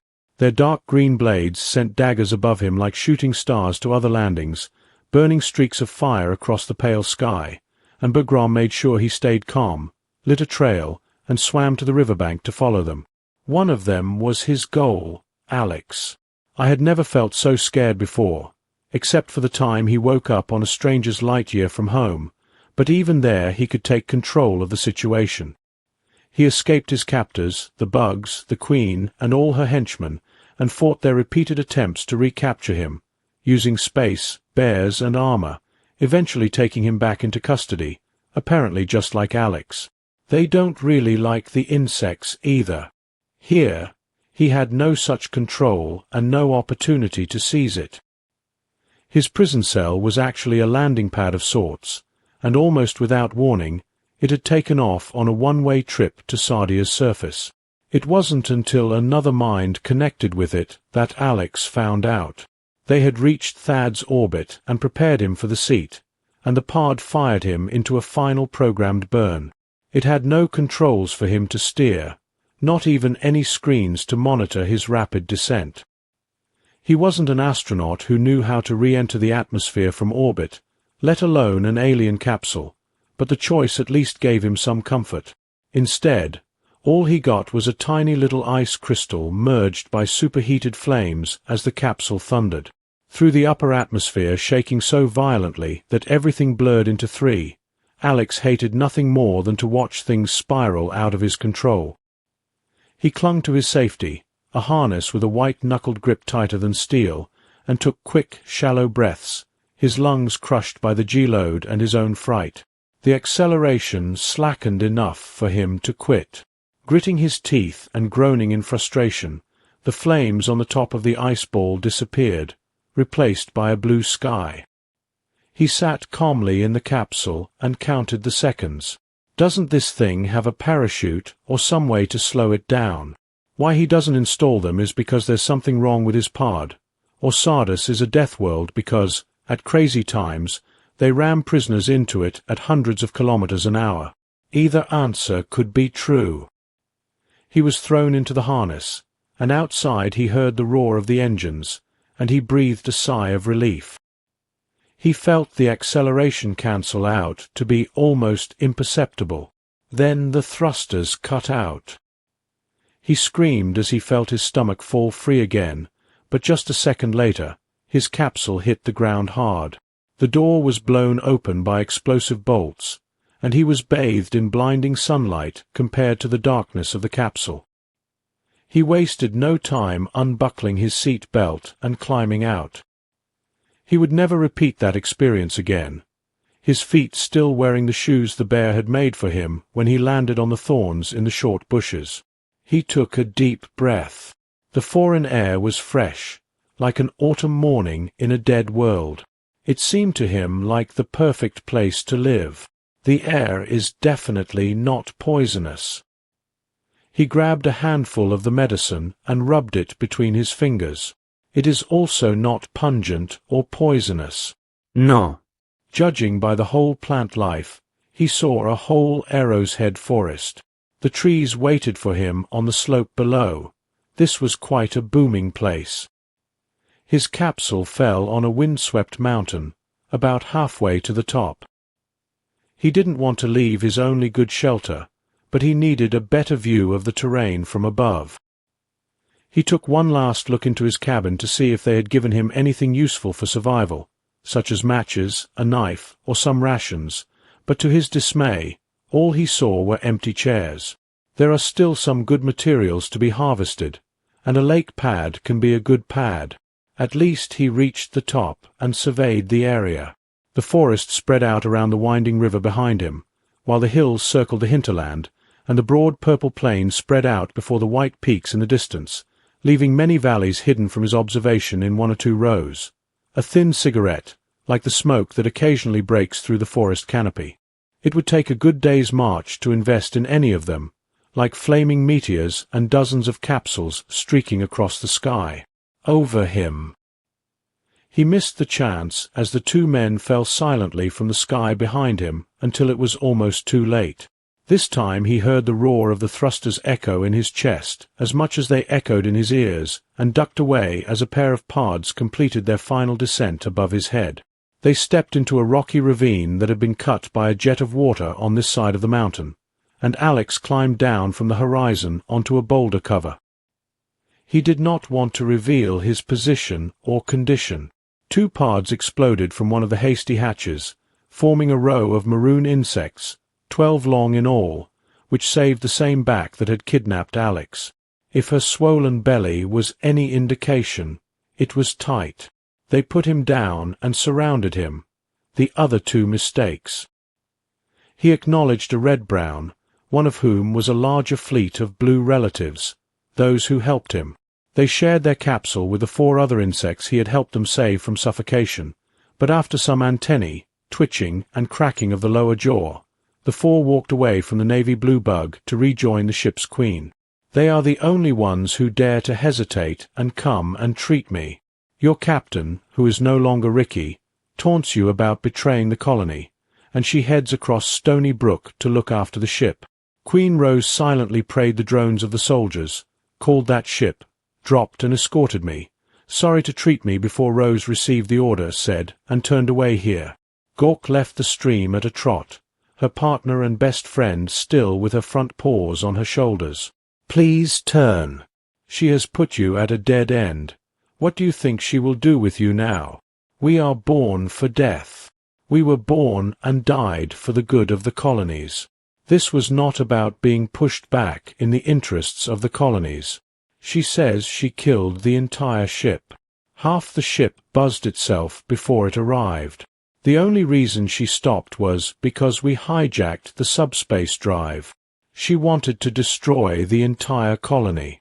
The sound of the eruption was loud enough to echo throughout the valley, and the hum of nearby boats could be heard. The queens looked at each other, and the brook carefully moved away, removing its trembling forepaws from her shoulders. As long as the queen is alive, and the colony is alive, I'm sorry. She left the drone alone to treat the two of them standing on one side of the stream 18 on the other, and maybe she would take us in as the drone quietly hinted at the intensity and the rise. If we asked for forgiveness, perhaps Her Majesty would kill the two who betrayed you and your sisters while defending the colony.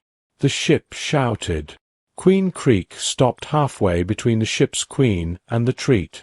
She slowly turned around, and the treatment of her face made her eyes full of regret. The annoying scent flows on the Brook River. You can't stop it. Do not use it as necessary currents. Answers close to Rick, H, Rosem, and Gorkum. Face. I think she needs to be reminded of Little Creek's sneer. Even if the soldiers' drone died, they knew it was because the colonies were quietly free and clicked on her jawbone. When the game starts, take a break. I will try to stop them as much as possible. No, what can't I do? If you are asked to become a drow, do as I say. Let me show them a true soldier's victim who seemed to see Alex watch the mistake and open this pair. He bit his lips and thought about it. The paths they had dropped led him to the nearest source of water, the flowing stream they had just crossed, and he besieged his mates. Of course, there were 5 in all, not counting the big blue ones, and it's not about pipes, or any more weapons. To be wounded here would be a harsher death sentence than the one already received. In addition, there is a river in the forest, and since there is a lot of vegetation around it, there should be plenty of water holes. Now he cannot reach any incident. He could walk away and leave them to their fate, but on the other hand, the two below were the only ones on the base ship who showed him any kindness. He might need a bit of that to deal with what awaits him here. He stretched out his legs and took a deep breath. He dashed down the hill, more gliding than running in some places. The ravine rose before him at a tremendous speed. He stumbled upon the rock, stopping so narrowly that he lowered himself, so they couldn't see him right below. He could hear the traces of bugs wandering over the rocky river bed that inhabits each other, going to strike. Even if he didn't have a pipe or pistol, he still had 2 weapons that were perfectly acting against these mistakes and surprises in the area. He picked up a heavy, loose stone, walked to the edge of the cliff, and then imitated the great ape, which he did best. He roared into the current and rumbled as the soldier drones froze on the rocks above them. What they were most afraid to meet in this world of death was now chirping the tree. The drone of the ship broke at the end of the crack, which climbed the grass step. Instead of standing and fighting, healing, doing, welcoming, using attention, and running until it came, I couldn't do anything up there to do. Creek shook Ratchet out of his petrified state and caught up with them. Creek roared in his own fury, mixing with the soldier's fresh breath of air, and the drone rotted Ricky, and the others rushed to obey, but the falling rock suddenly shattered Rose's shield. Throw him to the ground. Before the bay can lift your eyes, gore is lifted from a height position, and it reaches behind it. In one fluid motion full of rippling power, it threw the rock towards Ricky, still chasing after Treet and Drow. There was no way it could land that shot. Creek thought the thing couldn't possibly have an instinctual grasp of the eremite properties of an irregularly shaped chunk of Ricky flew mandibles first into the creek bowled over by the expertly thrown rock. Creek saw the thing load, another stone into its claw. Her eyes darted to Treet and Drow, now quickly scaling the rockfall that rounded off the gorge. First, even if the thing hadn't thrown rocks, she wouldn't have been able to reach them in time. Like a heat-seeking missile, she watched in horror as it turned and aimed behind the ship, her other forearm extended as if aiming down the netting. She ran as soon as possible. Down. The drones on board covered the rear of the ship, but no shots were fired. Instead, she heard a strange breath from above, and she began to breathe very quickly, or was it because of the fatigue that pierced her own? Instead, that look told her that everything she needed to know was under its protection. Now it was driving in their direction and taking complete control of the situation. Twilight draped a velvety shadow over Bagram and cushioned the forest at her feet, watching her steps and searching for every branch that might break or every branch that might rustle. After a day's march, he was exhausted and lost himself more than once. Regardless, his keen nose has uncovered a promising clue. Following the clicks and noises in the game, he traced a lamp, the manufacturer, that might have belonged to one of the children. The creature he seeks will land behind the ship, near Harky's pod, as both he and the creature are on trial in the same court and share adjacent pods. Judging by the way it tore up the ship trying to get away from her, it probably had nothing to do with her and her drone, but one of them could see where it was going. He felt the calm between his teeth and his tongue. If he can find these bugs, he will turn their clique into Yossi. To him, they knew better than anyone, and they had to get some kind of answer, even if he had to force it. The fence stopped suddenly, and judging by the lack of insects in front of him, the tracker must not have been there, but he couldn't find any tracks or signs that anyone else had passed by. For a long time, this place seemed abandoned.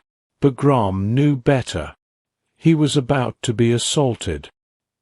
He got into a defensive position, and a branch snapped off to his left. He heard leaves rustle to his right. What was he snarling? But what had he done? If you took away my things, these voices would disappear. I have none. If you want to kill me, he calls, you can come out and meet me as a real fury. He heard the real soldier of the shade, caught in the light of failure, and cut the nose of Ring with his scars, fur, rust, metal, and the exact color of the paws. Barbaric attempt, one of which packed around the bushes and pulled it out without scraping it on the blade. You heard that you're garbage. We have a real warrior on Sardis. From all aspects of anger, shouting around Bagrom, more dangerous laughter appeared. He saw eyes and canines flashing at him in the darkness. The broad tongue moved quickly and covered the calm hidden in the corner of the mouth. What do you want? Did he mumble? Well, every time Harmony gives us fresh blood, we want to taste a little, replied the Fury. Have you ever tried a fried insect? The worker drone couldn't understand what the two were saying, but it was able to capture the bloodthirsty scientist in its captivity. It continued to shake in anger as the eye grip tried to suck its guts out of the knives wrapped around it without getting out of the way. Oh, you don't care if I pull my nails like this. Bagram went stealthily, and a trickle of yellow-green blood flowed out of the worker's inferno. Fury looked at him curiously, and then, with a lightning-quick kick, the drone's head didn't disappear, which was impressive. His kin credibly told me, warrior, where do you hail from? As Bagram answered, the woods around him snorted their derision. The 12th tribe, the Rath in front of him, asked mockingly, what did you do? He left the trash compactor running too long and dried out the wrong tire, continuing his tire story. I accepted bribes as an officer on the Concord. The only incredible reason Concord sent a corrupt officer to send a corrupt officer is that now is the coordinator who raised inertia. They will only create a real threat to the public. So what did you do? After an assassination attempt is bombed on the station, one of Aldebagrom's official spies is finally able to identify the rat's accent. I could ask you for the same packet. Oh, if I told you, I'd have to kill you. Patch poked the freshly dead toad with its claws and lifted it up so that the carp smelled like freshly cooked barbecue. It slipped and hit the ground with a soft, wet thud. And again, there wasn't much meat in this one. I'll probably kill you anyway. Patch ran over, intending to knock him to the ground. Will you kill him?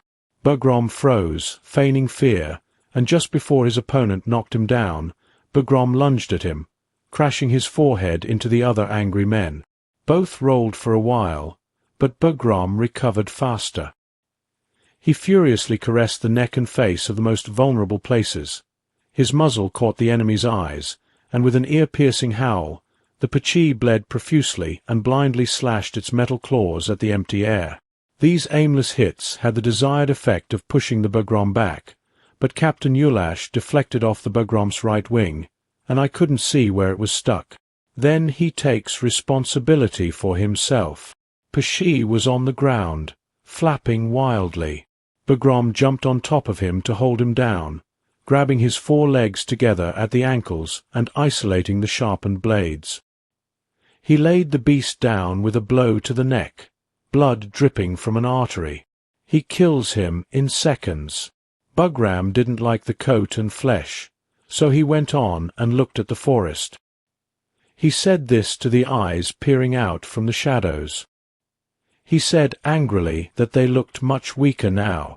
Well, if we all go wild like our ancestors, we might as well follow their customs. I defeated him in battle. That makes me your new manager, but you don't know that. Basu followed his order to hunt down all the young Bugroms with a frown. Have you discovered it? So take me there. I think he needs real hunters. The angry men stumbled from their positions behind the trees, brushing aside all of Yulash's warnings. They were just laughing when he was taken away. He quickly looked at one and grabbed the metal claws from the dead body. Ursu and the other 2 pulled his body, and Clark remembered Ursu looming over Clark, stabbing her claws. If they didn't grow or hunt, they would tremble. Without rations, the prisoners don't have many other options for survival. Bam knew one thing for sure. Death in the Deadworld did not come from local wildlife. He had to find creatures just before the Pace Gang, and therefore its digital benefits were used by helpless species. I knew that the ERS and the Queen were in trouble. The Queen's unmanned aircraft was removed by man and destroyed by an awkward figure from the brush. Even Ross had been taken a while back and was limping behind with the limp she developed after the thing made her fall badly. The rest of the injured soldier drones that gathered around the stream formed something of a rear guard to rush the ship drones away, but it was of little use. Their numbers had dwindled to 8, each crouching close to the ship Queen in the center. We need to have some treatment for DROs. Do you have a gun? We can, but these are my partners. These are our sisters. We cannot allow them to become bear prey. We have no choice but for the interloper to mercifully attend to the matter of the 3 of them sitting high up in the tree. It insists on pulling them up, and after a while rage roars, but it doesn't bother to look up. Clarks usually do not climb trees. After all, the current thing seems anxiously looking at this situation, as if treating her eyes, flying quickly around all anger. She gently pulls the hands of things. You have to help them. She asked, Can't you do anything? Pointless. It didn't understand what you were saying, and the thing sat on its empty stomach for a while, but when it turned to treat it, it saw sadness with tears in its eyes, and it nodded solemnly. There were already a dozen lassie down there, and Dero did his best to translate. This thing knows its limits. It's already had to succumb to one, and that was when it had a chemical gun. The thing picked him up, tucked him under one arm, and slid down the trunk back to the forest floor. It held out its arms, expecting something to land on them, sat him down, and gestured in the opposite direction. She stared from the clearing, heard the chirping and clicking, saw the angry eyes, picked up her sisters, her mate, and her former queen, and carried them into an ever darker place. The three of them reached the moonlit river bank, and as she looked at the thing, a smell of pepper filled her nostrils. Take it without hesitation, rocks, and check that in the moonlight, as if nothing happened, it turned a small stone color into black.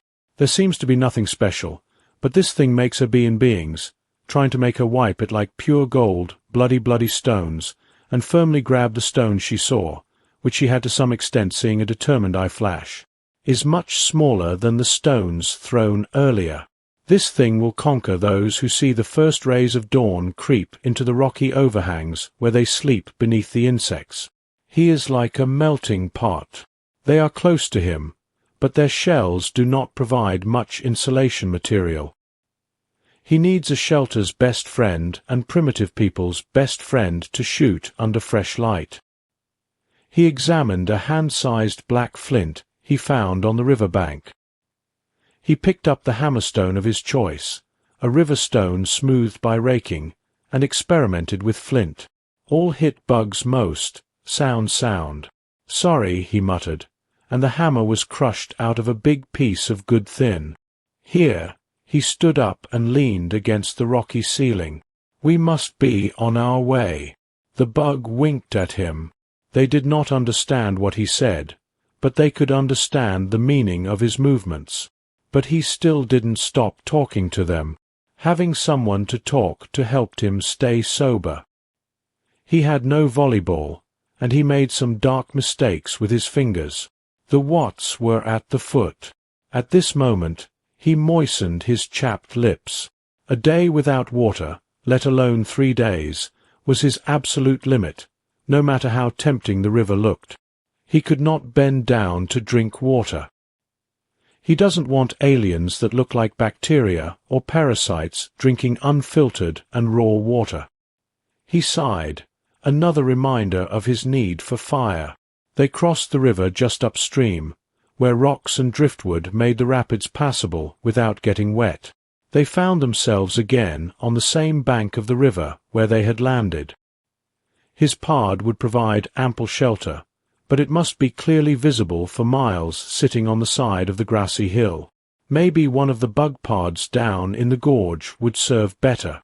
In any case, if it were a quiet place, he could nap this flint into a sharp edge and then get to work on harvesting anything useful from inside. Those hopes were dashed to pieces, just like his pod, when he found it again. It looked like a stampede had rampaged through the interior, ripping out the seat and everything else inside and tearing away all of the pod's electromechanical guts. Loose wires hung from the ceiling in vine-like clumps, and stray fasteners scattered across the floor were all that remained of the seat. He had run, not an animal. The ambushers did it. Alex kicked the side of the booth and paced back and forth with his hands on his hips. He had thought that flint spearheads might be enough to fend off any bears they encountered, but if the bears were looking for scrap metal to use as wiring and electronic parts because they would be useful to them, there was a good chance. He would be outclassed in more than just numbers. The big blue bug saw him.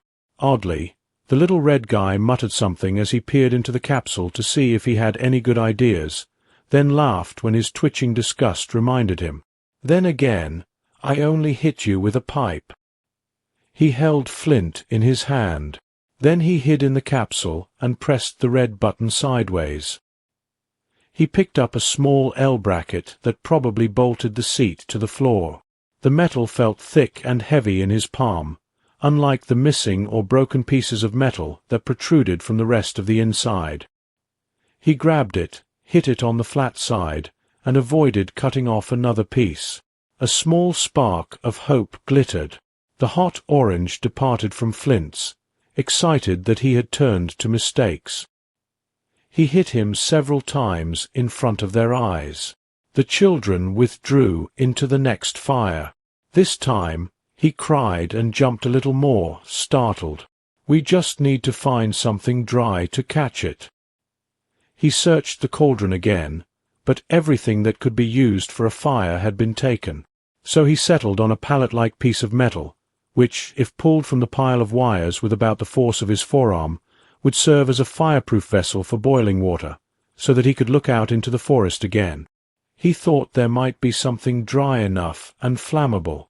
There, he remembered a mushroom that could be dried and used as a fire starter. Perhaps on this purple planet are similar things, but he knows what the forest is wandering, and he will not return there without proper weapons. They landed along the back of the mountain to the Hand Canyon, and there were still mistakes there. They were similarly looted. Alec's little creek was looking for several promising stones. He found a grey-brown stone that flaked off after a few hits with a hammer, making it harder to work than the darker stone he found by the river.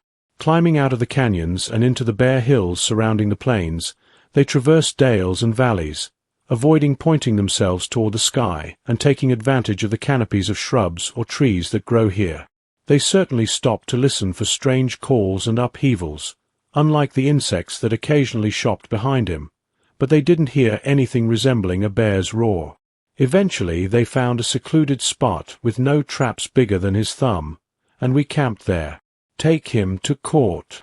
The only thing he carried was a pad, and he went in search of water and mushrooms, both of which he discovered by a bubbling stream below the camp, reaching a yellow mushroom leaning against a black-barked tree trunk. The big blue bug tugged at his hand and pulled a few off. He saw its jaw bones hard and satisfied until the fungus and its claws disappeared. Then it snapped from the tree. He grabbed the mistake at its carapace crest and captivated it to the level of his eyes, its little legs surrounded by the air. He stretched out his second raised palm. "I need you to give me some." The large insect examined the food in its paws with wide eyes, moving back and forth between its meal and his gaze with obvious reluctance. It tore off a cotton ball and placed it in Alex's hand. He put the bug back in and let it continue eating the fungus, which gave it a hard shell, and applied some pressure with his thumb. He pried open the shell, feeling the spongy layer inside damp but dry, if possible. He harvested what he could from what was left after the bug had eaten its meal and painted it for its smaller, rusty, colorful surface. After tearing off some and chewing them, the trio happily returned to camp with a full plate of water and two of them full, which allayed Alex's concerns about the bug's health, but not his own. No effect. His stomach growled. There were enough signs of prey from small animals to consider traps, but right now he had to prioritize warm shelter and clean water. He put the mushroom in the sun, dried the mushroom on a cliff, and then began to dig with his hands. As usual, he rarely noticed a little red man in time to eat snacks. He threw away the loose soil. It dropped fungi and was stabbed. "Do you want to keep it?" he cried. "I was trying to make a fire to keep warm, and you couldn't help but eat our tinder." He put the sponge back on the stone and nodded. The little mushroom hesitantly approached his bigger cousin, who stood between him and him. "I am sorry," he said. "It was a rough day, and I just wanted to show something, not something you would understand." Regardless, he returned to his digging. He began to dig a smaller hole next to the previous one. To his surprise, the little red thing appeared in his field of vision. He leaned back. It looked at him and imitated his hand in the air. Alex blinked with his paw. "To continue." He shrugged, and it began digging furiously into the hole Alex had started. He had no idea how much energy it had, or how fast it could swing the claws they had cut into the ground, expertly reaching the depth of his second well in less than half the time. "Guess something works for you," Alex admitted as he moved to the large Germanic hole where he began to dig a tunnel between the two. Soon his hand made contact with the bug's claw, and he motioned for it to stop. He got up from his knees and dusted his hands. "Now let's go collect firewood." He looked around the camp and picked up a small stick as thick as a pencil. He repeated the gesture to make the bug understand and gathered some more in his hand. The bug's antennae twitched and started working on another, larger bug, barely visible as the little red bug chirped at it. Alex sniffed the spicy air. In the end, they came from below and helped. Soon they had a nice pile by the fire pit, along with the larger logs that Alex found tucked into the bottom of the larger pit. Stack the smaller twigs and sticks on top. Then he brought the mushroom. It was quite well baked in the sun. He tore it into the thinnest strips he could. He hoped it would be dry enough. He put the strips on the flint. Then he went on strike. Sparks flew across his arms, and his bottom lip stuck out from his teeth. He knocked again. As a result, there was no result. He quickly put it in nests of the fibre and the ground, and it was messy, so he gathered it and jumped on it. Fanning the small glow gently, he coaxed it into a flame that grew into a small fire in his palm. He placed the burning nest in the middle of the forest, where they gathered. Then he began to blow from the small well, which was connected to the main pit through a palm-sized tunnel. His lungs burned like fire as he worked in a bellows-relieved tone. The pit works exactly as it did on Earth thousands of years ago, except that a thin cloud of blue smoke rises above the fire in the tree and foliage, which further disperses the smoke and hides the pursuer as it burns. He hammered the platform with a small grey-brown hammer, chipping off large and small flakes, reducing the material to a rough double-sided shape, and then, using a small attachment that gave him more control, he looked even bigger, jagged and dangerous, with a few random cuts and not a bit of dried blood on his hands, confirming just how sharp the edges he had cut from the base that night were. He attached it to a long, straight stick as long as his arm, split the end of the stick, and stuck it inside, tying the pieces together with more plant fibers. He twisted the spear experimentally, and the insect jumped out. He gave you more warning, standing up and pulling his arm back. He aimed for a nearby log instead of them and threw the spear with all his might. Despite the awkward swing in trajectory, it actually landed. His handcrafted spearheads penetrate deep into the target. A stem protruding far from the tree, Alex took a well-deserved swig from the tray of water, which he had learned from some new blisters on his fingertips not to handle, so soon after being pulled from the fire, he turned to the bugs. Once, its eyes no longer look at him. If so, they seem to have a deep impression. No matter how big it is, it cannot suppress its gaze. He smiled, glad that I, not the only one surprised by the others, was looking to my advantage. The brand finally paid off. He examined some of the debris left on the ground.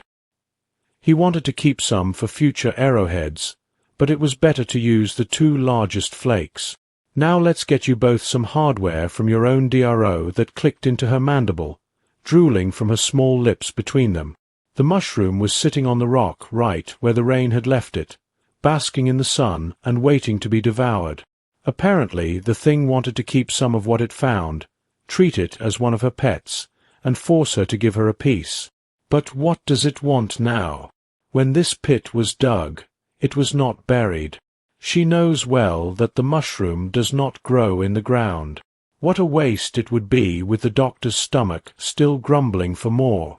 The small morsels of Treet's DRO had provided were hardly enough to fill her up after 2 days of running, and she had no idea when they would find anything else to eat. This planet. She tipped close to the mushroom, but the thing turned its back hard and dug with its front paws, which was exciting. She grabbed the mushroom and stepped back, but the thing must have heard her escape because she raised her head and spun around, a deep growl in her chest, louder than her own pounding heartbeat, as she tossed her potential dinner back. The contract soldier drone instinctively rushed to put himself between the DRO and one thing, but the creature missed her place. As a long step in the dirt, she picked up the mushrooms, placed them back before returning to work, and placed them back on the rock. She mumbled something incoherent to them. Dro could hear her anger and excitement, but few things made her feel so melancholy, no matter what she wanted to say. This thing and the mushroom had a purpose. It had always had a purpose, ever since Drew decided to trust her when she pretended to return the food tray to her, and even though she didn't know what to do with it, help her to stand, no matter what, carefully crawl up the sides, making sure to stay in line of sight. Now she began to dig another hole next to the first. As she approached and looked at her, she stopped and leaned.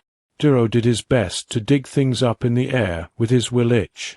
She nodded, mumbled something, and slid over to let her robot dig a nest for us in a nearby tree big enough to hold her chirping. She pointed at the creature, which was twice as tall as I was. I don't know what we're digging, but at least we're doing something. Dro huffed 3, clicked. You need someone to look after you and your new queen. She is not my queen. Why do you do as she asks your little ship drone? At the same time, the neglect of their conversations has completed a small tunnel between them. Dro felt that the soft hands of things met her front paw in the dirt at the bottom of the grop. As the thing looked around for something, she pulled back her front paws, placed a small stick on top of the stick, waved it at Dro, took the other stick, and gathered them in her hand. Dro understood the gesture and began to search. Their camp for the same little pieces of wood, so docile. It's just how you were raised to deal with swearing. Her Dro had had enough. She dropped a little bundle by the well and ran right up to the blue cars overshadowing her, her anger burning in the air between them. Do you have any questions? Sorry, not so long ago. You were just a loyal drone soldier. What happened to you? I was handed over by the ship. Queen, I don't like the smell in the nostrils. Which means what? You do not give a paw to someone in distress, standing on the driverless aircraft in front of her strong jawbone. You have to be better to accuse me. I have given you help, and the child's place is hostage. We won't go back. It's me and her helping you pull your friends to safety, the same friends who decided to kill us under the orders of the ship queen. If it hadn't been for her, she would have pointed at our things, and we would both be dead. We owe her a debt. Paying back a share, she went to collect more wood, and the thing in the brushes treat stood smoking her own pepper scent. She had sworn that she would not serve another queen, not after what the last one had done to her. The thing was to be her beast of gravity, her weapon to bring her friend back from the guard. She didn't want to be used by the beast instead, but maybe if she wanted its strength, she had to borrow some of her own reluctantly. She joined their dull work foam and had a lot of sticks in her forum. This work must be used by your actor. She complained to Dro. There is no room for specialization anymore. Dro, click back. There is no specialization, but that means no hierarchy. Last I heard, you didn't like the Queen that much. This does not mean that I will throw away the entire system. Soldier drones and ship drones have their own positions. We are no longer on the ship, and we must survive here at all costs. Dro gave up the mushrooms in exchange for this thing's teeth. That night, the two cradles shared the troubled silence next to the campfire. When things reach their peak from time to time, they will sniff and absorb some red blood from the front hair. A small pile of trash lay at its feet in an orange light. The thing lifted the black stone into the sunlight, giving them both the benefit of it for the first time. Looking at what it had done, the rock was probably only a third of its original size and had been cut down to a flat point. The thing grabbed the end and tied it to a long, straight pole. It moved the stick away from the fir tree and threw a spear with its front paws that seemed very light. It then charged at them, with the food falling backwards, trying to avoid it as it laughed and drew its gun. Then the muscles rippled. It threw the spear directly into a nearby tree. The spear hit deep into the target, right where the lungs or heart might be. How could it do this with just a piece of stone? Would that surprised me. Maybe it's not so bad to be primitive. Dro peeled things that charged a couple of his breasts, kept them under them, and sailed that something that was just one of us was a sales procedure protested against Santa or a degree. I had to fight for Doctor. We said we need everyone we can get if we want to save one of these meat bags treated in the fire. Maybe you are the right person to stop here. Beam's new team told him about the forest ahead. On the narrow trail, this is no different from everything they experience. This is the expert position of the patchwork. Someone shouted from the shadows. Tell him it's Razor. Bagrom whispers to himself for the second time, and Bam growls at the other party in anger and bed panic. He stammered, looking into the darkness and the nebula, and emerged from the bushes on his hind legs. Putting down what looked like a pipe, there was a bang, and the answer came. I replaced him. Who is it? Who are you? Who are you? This is good. Kababams interrupted, and one of his little bears just landed. In essence, it is not a contemptible foot. You brought his paw back. Yes, said Bam. Let's lead them through the entrance and into the hidden camp Lashimo has built, a roughly makeshift nest made of branches and bushes. At the other end of Bigram's camp, several small fires were burning, unidentifiable meat was cooking on grills, and a rhythmic clatter could be heard.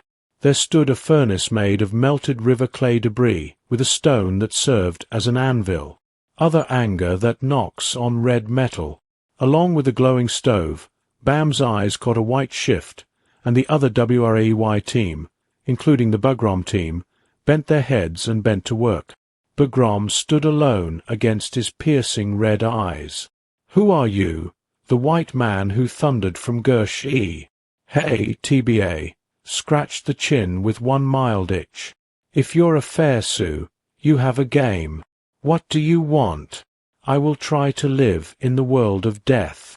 I've come for your help with that. You'll need to put in the work. Bagrom posted himself on T/right, and the two returned to where TBA had just emerged in a separate clearing. They bound the ship with fury, and the Queen, Hockey, and her crew captured these from your airdrops. What are you going to do with them? We can't afford to feed or guard the rest, so we make a hearty feast. Tomorrow night, Bagrom looked at the insect with his big, fearful eyes. Their fire and brimstone almost makes him feel sorry for them, but he must continue to fulfill his role. He would later figure out a way to talk to them alone, but that would make him think he was just as bloodthirsty as the others. Why not tonight? If you don't notice that the camp is a bit empty, we have bigger problems. TBA and Bagrom have shrunk. Boulder set, forest purple leaves with smoke in the distance. Smoke rises from a long distance, and the flashing flame sticks to the starlights. Those aren't our fires. TBA explained that everyone on this continent must have seen where the latest pods came down. He nudged Bagrom's chest with his paw, both wanting a fresh piece of meat in the morning, and only the thinnest blue smoke rose from the thing's hearth, so faint that the doctor's eyes flickered in the purple. Against the background, it's almost impossible to distinguish it from the compound eye. The bushes behind the hidden fire protected them from any wandering eyes at night, but they were only slightly warmer than no fire at all. She tried to get closer to her other source of heat, the thing's maw, which lay just behind her wrist bone, but she bumped into something harder. She turned to find Treet still sleeping next to her, but Treet didn't get up. She touched the sleeping man, smirked, and left. Wow! Who else would go get another wood? A Treet, half awake, mandible, muttering Duro's disapproval. Not only was it missing, so was she. If she had been captured by Ray, she would have dropped a spear to amuse the drow, panic rising in her pheromones, but the doctor swallowed it down and scanned the sides of the camp for them. There were no signs of camaraderie. There are too many footprints, and the DRO is a marine drone, not a game tracker.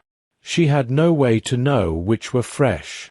She headed for the first reasonable place to look, the creek where they gathered the fire, starting with moss and fresh water, but that left her still with nothing and nowhere else to look exasperated. She sat down on a river rock and dipped an aimless claw in the stream, letting the cool water soothe her. Her eyes settled on an odd clump of grass across the stream, and from her half, the blades had been shorped off by something not all in one place. as if some animal trampled or chewed it, but randomly everywhere she got up and crawled across the stream to examine it more closely. She tried to break off a long leaf that was as long as her leg, and the piece she broke off looked like the others, as if someone had plucked them. But why pluck grass?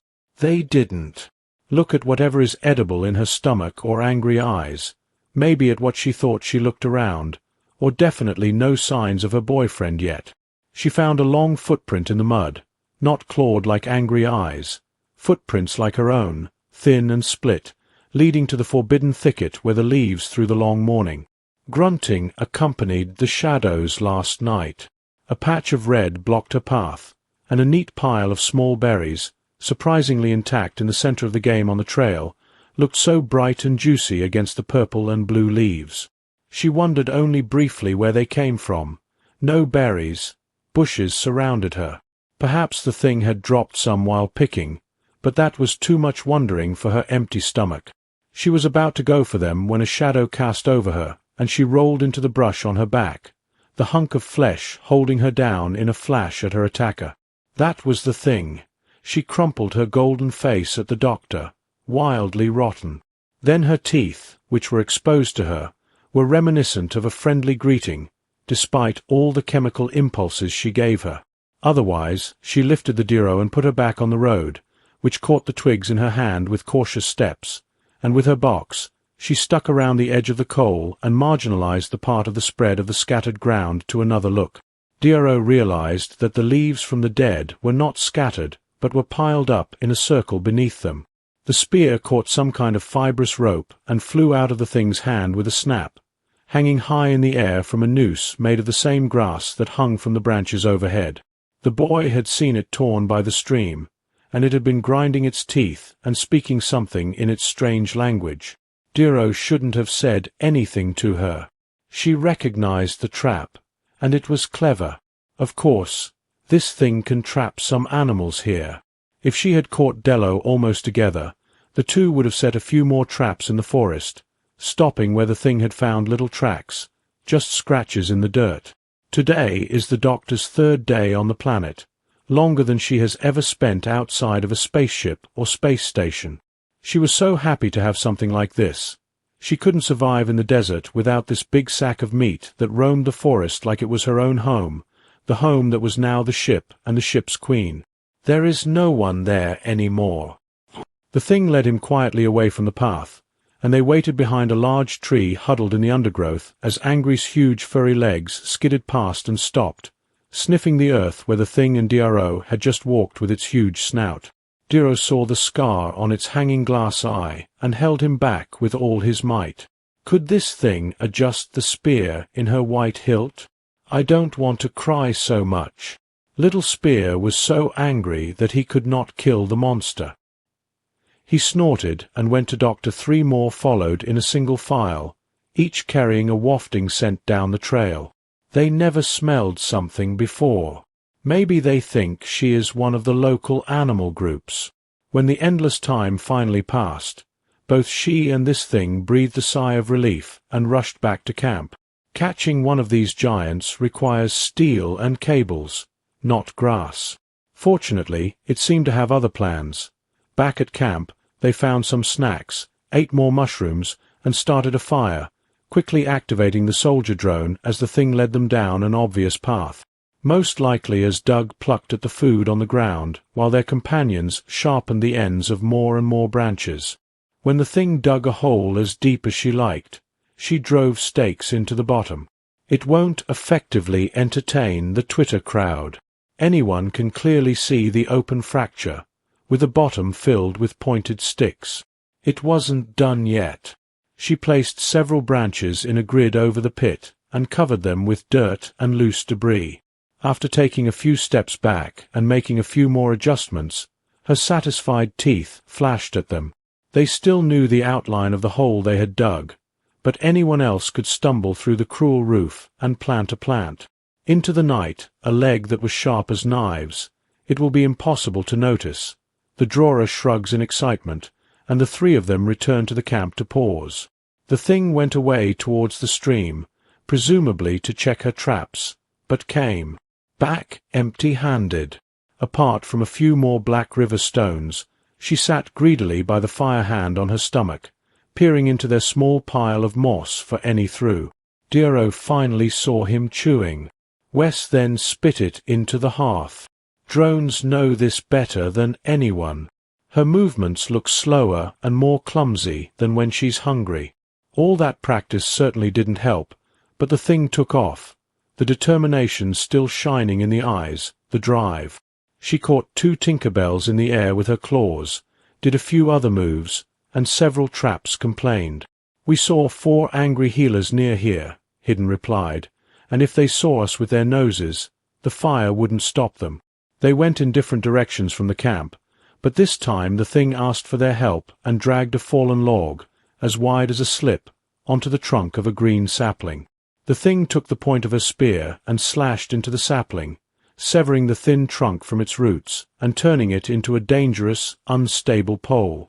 As the thing let go, it swayed under its massive weight, and then the thing pulled out more handmade rope and looped it. It extends from the base to the base. They returned home more than ever, but she still risked testing her traps. She has gone for a long time, so the shade has begun to pass through the long shade in camping. Dro talking you are interested in her treatment. She saved our lives twice. What do you think she eats?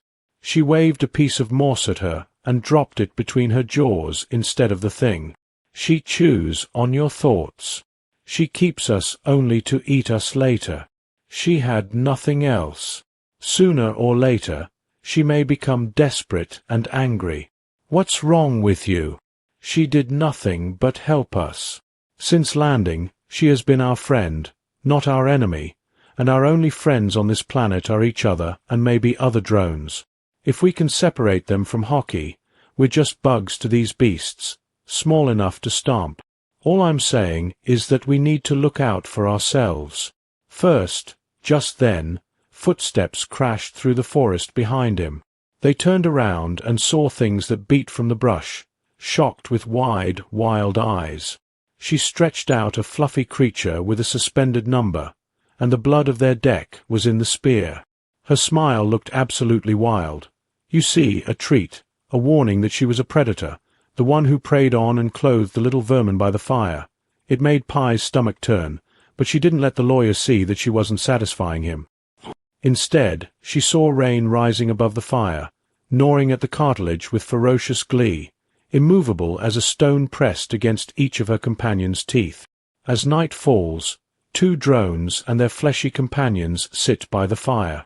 The thing sat straighter now, eyes clearer. There was even some meat left, but she put it aside.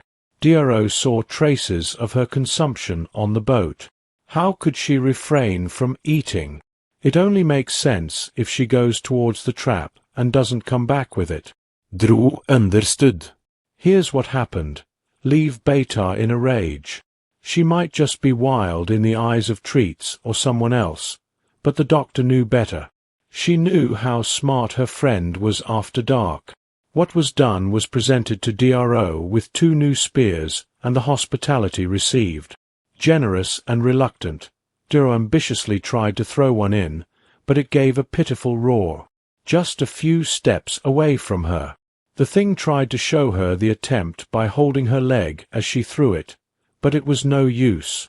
There was no rippling of muscle in her shoulders, and their session was interrupted by a howl, loud enough that it might have been behind the bushes around them. It was coming in the direction of their trap. Thing sloppy, fire with handfuls of earth and prompts to follow. Stay close to do so. If we have to treat, she said. I'm sure she wouldn't admit it, but she liked her chances better with the thing they skated up the hillside. View of the path from above. Their footsteps were muffled by the howls, grunts, and grunts of the wounded. Holding her arms in her hands.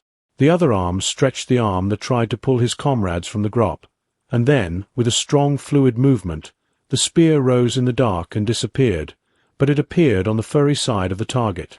The problem and issued a problem. The last more roaring howl. The last anger rotated to find his hidden ass salty. The case stretched out an open palm so that Durandrito handed her his spear. It surprised me a few moments later, but the beast was still alive and sobbed with painful anger.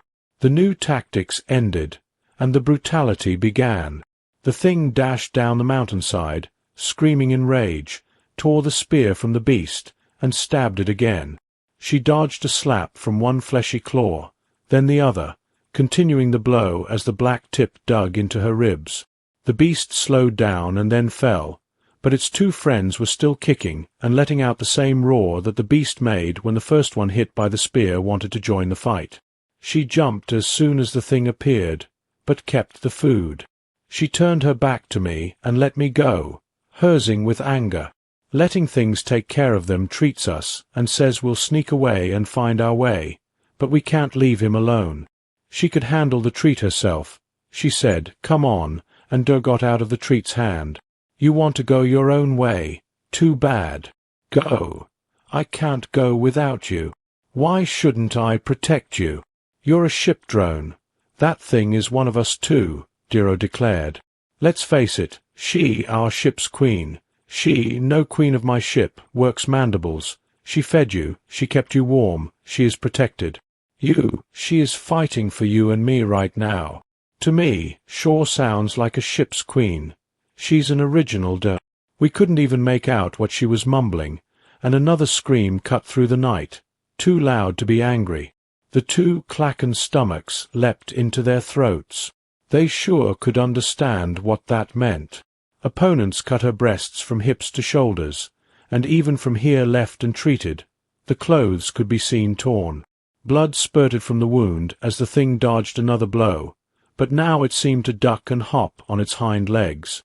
Fury is still kicking with one of her spears pushing her treat. "Please, Dro, could you survive here without her?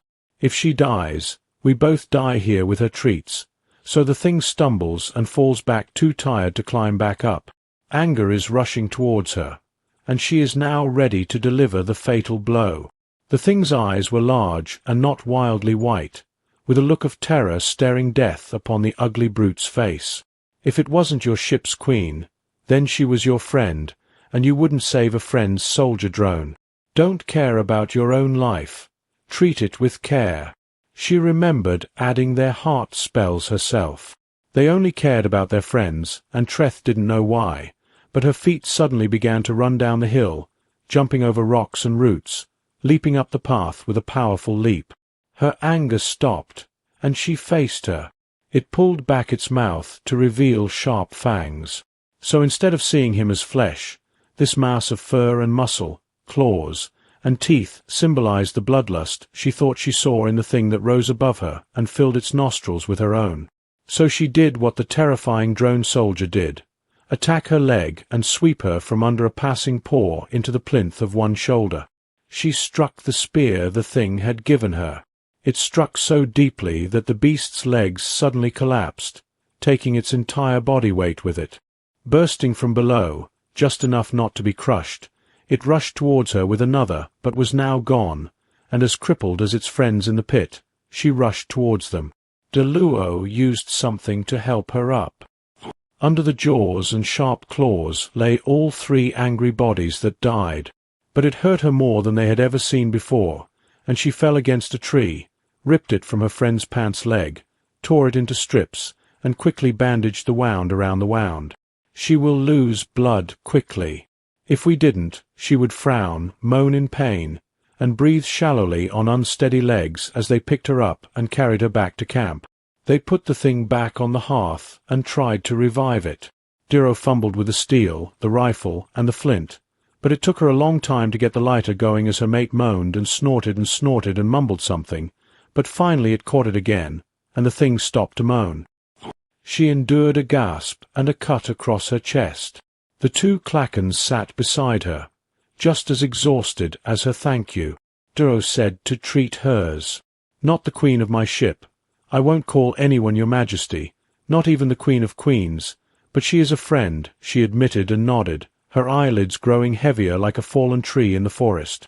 It came from somewhere behind her, but maybe she misheard it and seemed to be aware of it too, and she was a soldier drone. So no matter what, she'll be on guard. She figured a nap wouldn't hurt. They woke up to find a surrounded camp, yellow eyes, looked from the brush high above each clip of the huge paw, got out of the sniffed long snowfall, air, firewood smoke, and much sharper, but the tastier blood edition of the blood edition treated her spear. "Come behind me." Dhiro's eyes were full of panic now that the thing was awake, but now both insects had their backs to the fire, and she could barely raise her hand to fight back. 6 angry eyes crawled around. Behind the treaty shield, one fought for a long time.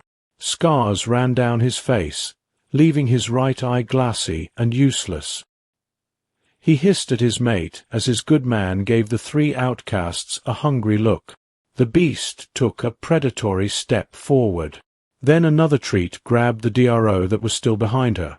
The DRO could escape if she shot out between one of Rathi's legs, and if the treat and something provided a good distraction. The small drone of the ship had a big heart, a heart more worthy of all to survive, just like a treat prepared to push out, drown from the fire pit, and attack the one-eyed leader herself. Another shadow gang crashed into it. Clearing, as extensive as the first. They roared and fought their way through the 3 prisoners, and to their surprise, a brown-haired figure with shiny metal claws attached to the claw blades attacked the leader. As long as Tret's legs were, he slashed the other side of the one-eyed leader's face, then across his stomach, and finally to his neck, where a severed artery spattered blood onto the dirt. The whirlpool lasted only a few seconds. The new Rathi won their prey without the snacks that they did not lose, and their tears were nervous, and they will still eat only different animals. She turned Dhiro in front of her, ready to push him into the safety of the darkness, but the thing lifted up, preventing her from gently, or maybe just weakly, squeezing the food in her lap with her feeble hands. She raised her other hand to the brown fury with metal claws in response to the surprise. He raises his right front paw in the same manner, and the treat is realized. If he wasn't in so much pain, she was in for a bigger trap. Alex would have benefited from the back of the bear, but the groaning and reputation of each heavy foot pulled out and tore his breasts above his chest. He whispered and turned his fingers, buried deep in fur, which was as hard as his weakened grip. The bear lifted his head and faced to him. Gulu. Alex blinked, and the name Gulu soon became one word. His mind was troubled. He could not remember, and he could not speak. He certainly didn't have the memories to be able to understand them. The world spun before his eyes, and he no longer recognized them. He thought he was at home in the woods, enjoying his nightly walk among the tall oaks and pines, but the trees were all crooked and twisted, with purple crowns and drooping velvet vines, like a willow branch.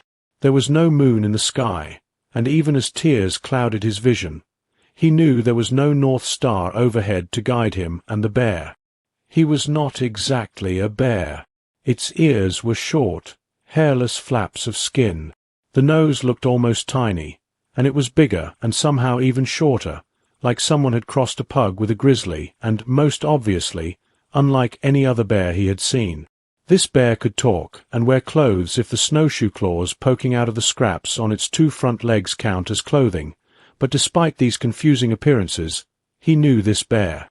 He recognized the grey hair. There was an almost anguished look in his eyes. The bear in the clean white corridors gave him good food, gave him clothes, and even tried to communicate with him through gestures. The insects that kidnapped him had never tried, and the bear reminded us that he had been kidnapped, tried, and judged by a grey on a planet countless miles from Earth, and that he had been transported to an alien dream world. He reminded himself that the bear had no bear's back, but the light of a friend's fur was full of eyes.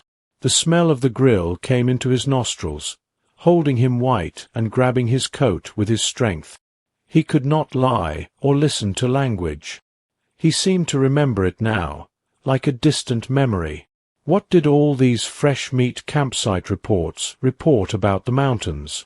Alex, who runs this case, can have 2 mistakes coming from the same queen you caught. We took care of 4 more creatures, and I had never seen anything like it. Another bear stepped forward and studied Alex through binoculars, a white furry snout sniffing at his quivering wound, giving a sober prediction that the outcome would be dire.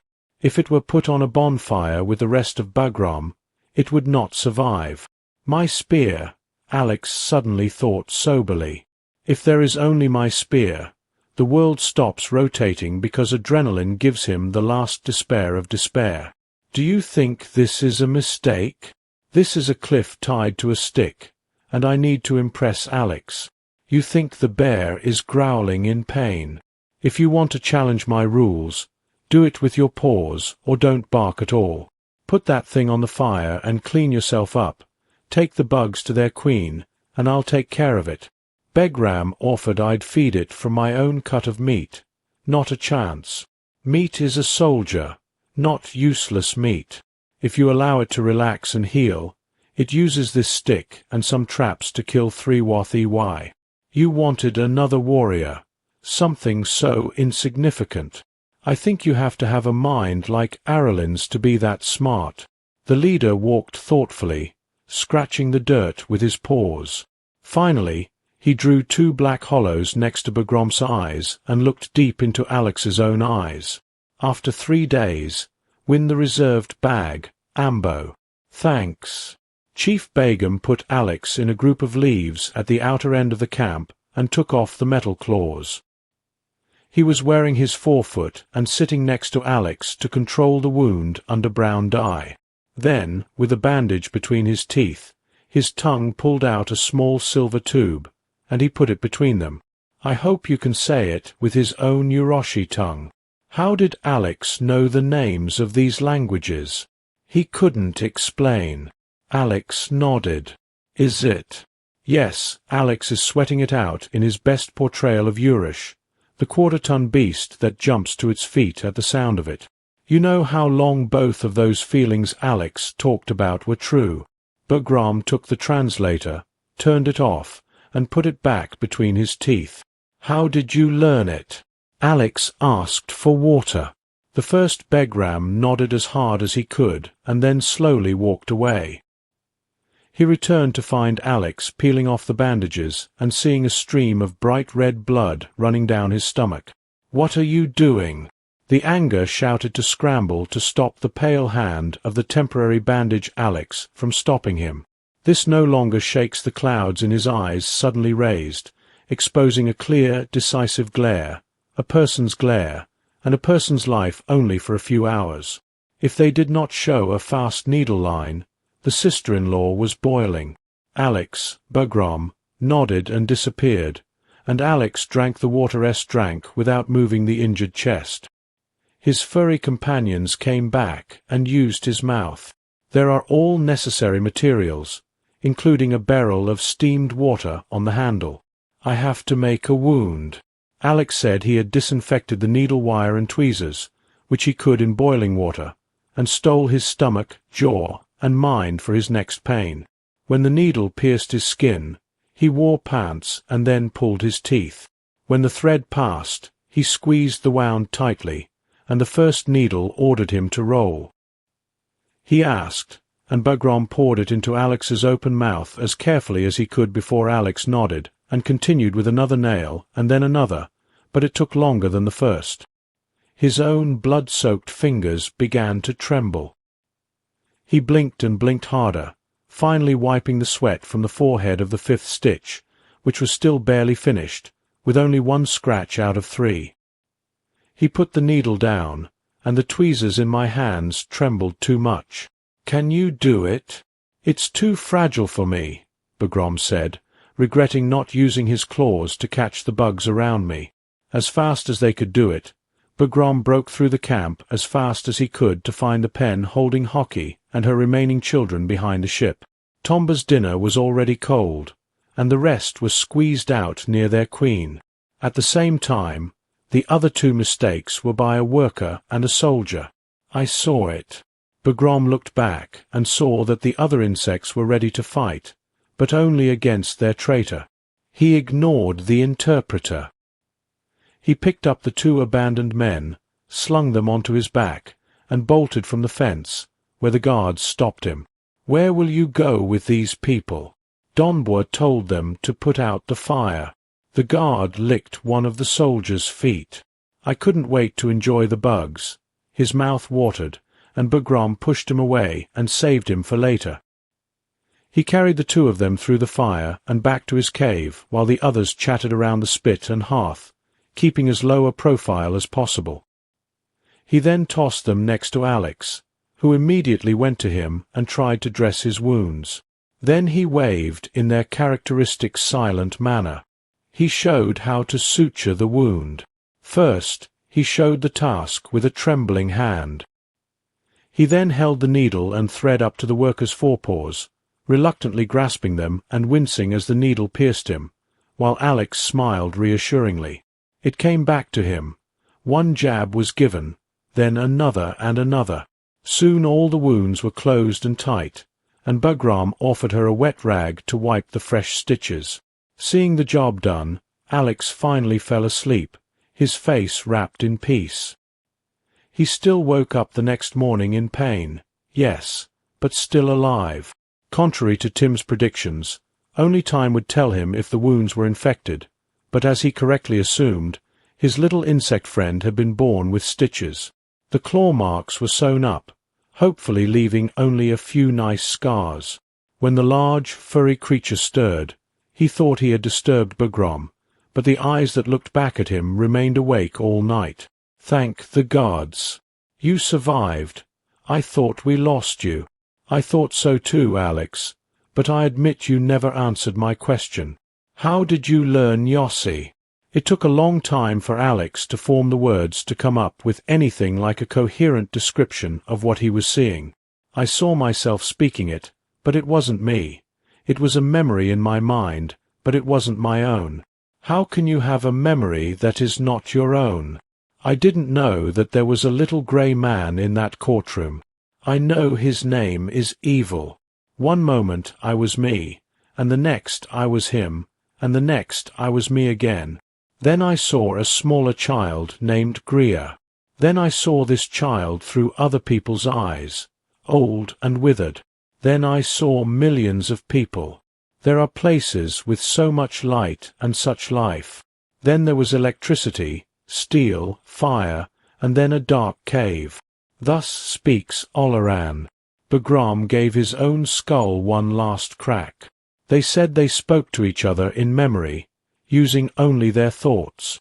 I guess we never knew how literal they meant it, but these weren't just malice memories. These were memories of countless Alderines. I'm not even sure they're all still alive. Beam scratched his chin and nodded grimly. Most of them may be dead. Why is he an old refugee? They are running from the unknown, which almost destroyed them not long ago. They gave us and Claken space cladding technology, invented the universal translator that bound us all in harmony to resist the approach of the unknown. We are struggling with the unknown and have been at a standstill ever since. Don't you know what you're up against? Actually, their ships are faster, so we have to be smart to catch them. Their crews were fanatics who would rather fight to the death than surrender. So we've never captured one alive. All we have are autopsies, and there is no clear reason why they want us all dead. But there you come to me because you see some evil that doesn't want you to see things about the unknown that Allah might be hiding from the rest of us. What took Alex so long to remember? This is so embarrassing. Me.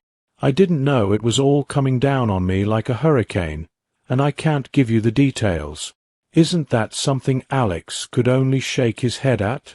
No, sorry, maybe I can make it in time, but my head is already pounding trying to remember any of this. Bam's shoulders slumped. It didn't matter. He said rest. You will need strength. Alex lay back in the hollow of the leaves with a hiss and a sigh. The sleepy bugs curled up under his arm. I need at least a week for these wounds to heal. Teddy bear eyes, looking over the camp at his white-haired boss. We don't have a week, he said. Bame's concern was evident, and he looked back at Alex, who was still carefully adjusting to the stitched wound. He knew that the character of their chief was as fickle as the wind that carried their emotions through these strange, winding woods. The urgency in his voice was more than just a warning. It is a stark reminder of the risk of survival. You have to understand that he does not wait for anyone or anything. He is a leader driven by immediate results. Begram explained his voice with a soft rumbling sound, which was in sharp contrast to the tension at the camp. If he perceives his weaknesses, it may also be an open invitation to challenge the team. Alex nodded and absorbed the gravity of this situation. His mind races against the complexities of his environment, stranded on an alien planet mired in local conflicts and burdened with fragmented alien memories that can only last for days on a human. With important messages from a mysterious enemy known as the Unknown, the rhythms of the camp are the backdrop to Alex's cautious recovery. These strange insect-like creatures that had surgically saved his life now cling to his presence, a constant reminder of the inexplicable bond he has formed with creatures so foreign to him. Begram. As Alex's strength slowly returns, he keeps his promise and becomes a protector and companion, sharing insights into local customs and the looming threats they face, which he resolves to unravel each night under the silvery light of unfamiliar constellations. The mystery of memory. He closed his eyes and went into the swirling depths of memories that were not his own images of other people's lives. On the morning of the third day, other wars danced at the edges of his consciousness, and the camp was still in darkness. TBA approached his towering figure, loomed ominously as he eyed Alex with a mix of skepticism and curiosity. "Well," foreigner Tima growled his voice. "Deep and commanding Begum believes in your potential, but beliefs are not enough. Tell me that you have the ability to show me. I may not quite understand why I am here." He admitted his voice was steadier than he felt, but I assure you, whatever knowledge or skills I possess, I will utilize them to their fullest to aid you and your people. Tamara's eyes narrowed, assessing Alex's sincerity and strength. Finally, with a curt nod, he signaled his acceptance, then proved it. "You will join the next hunting party.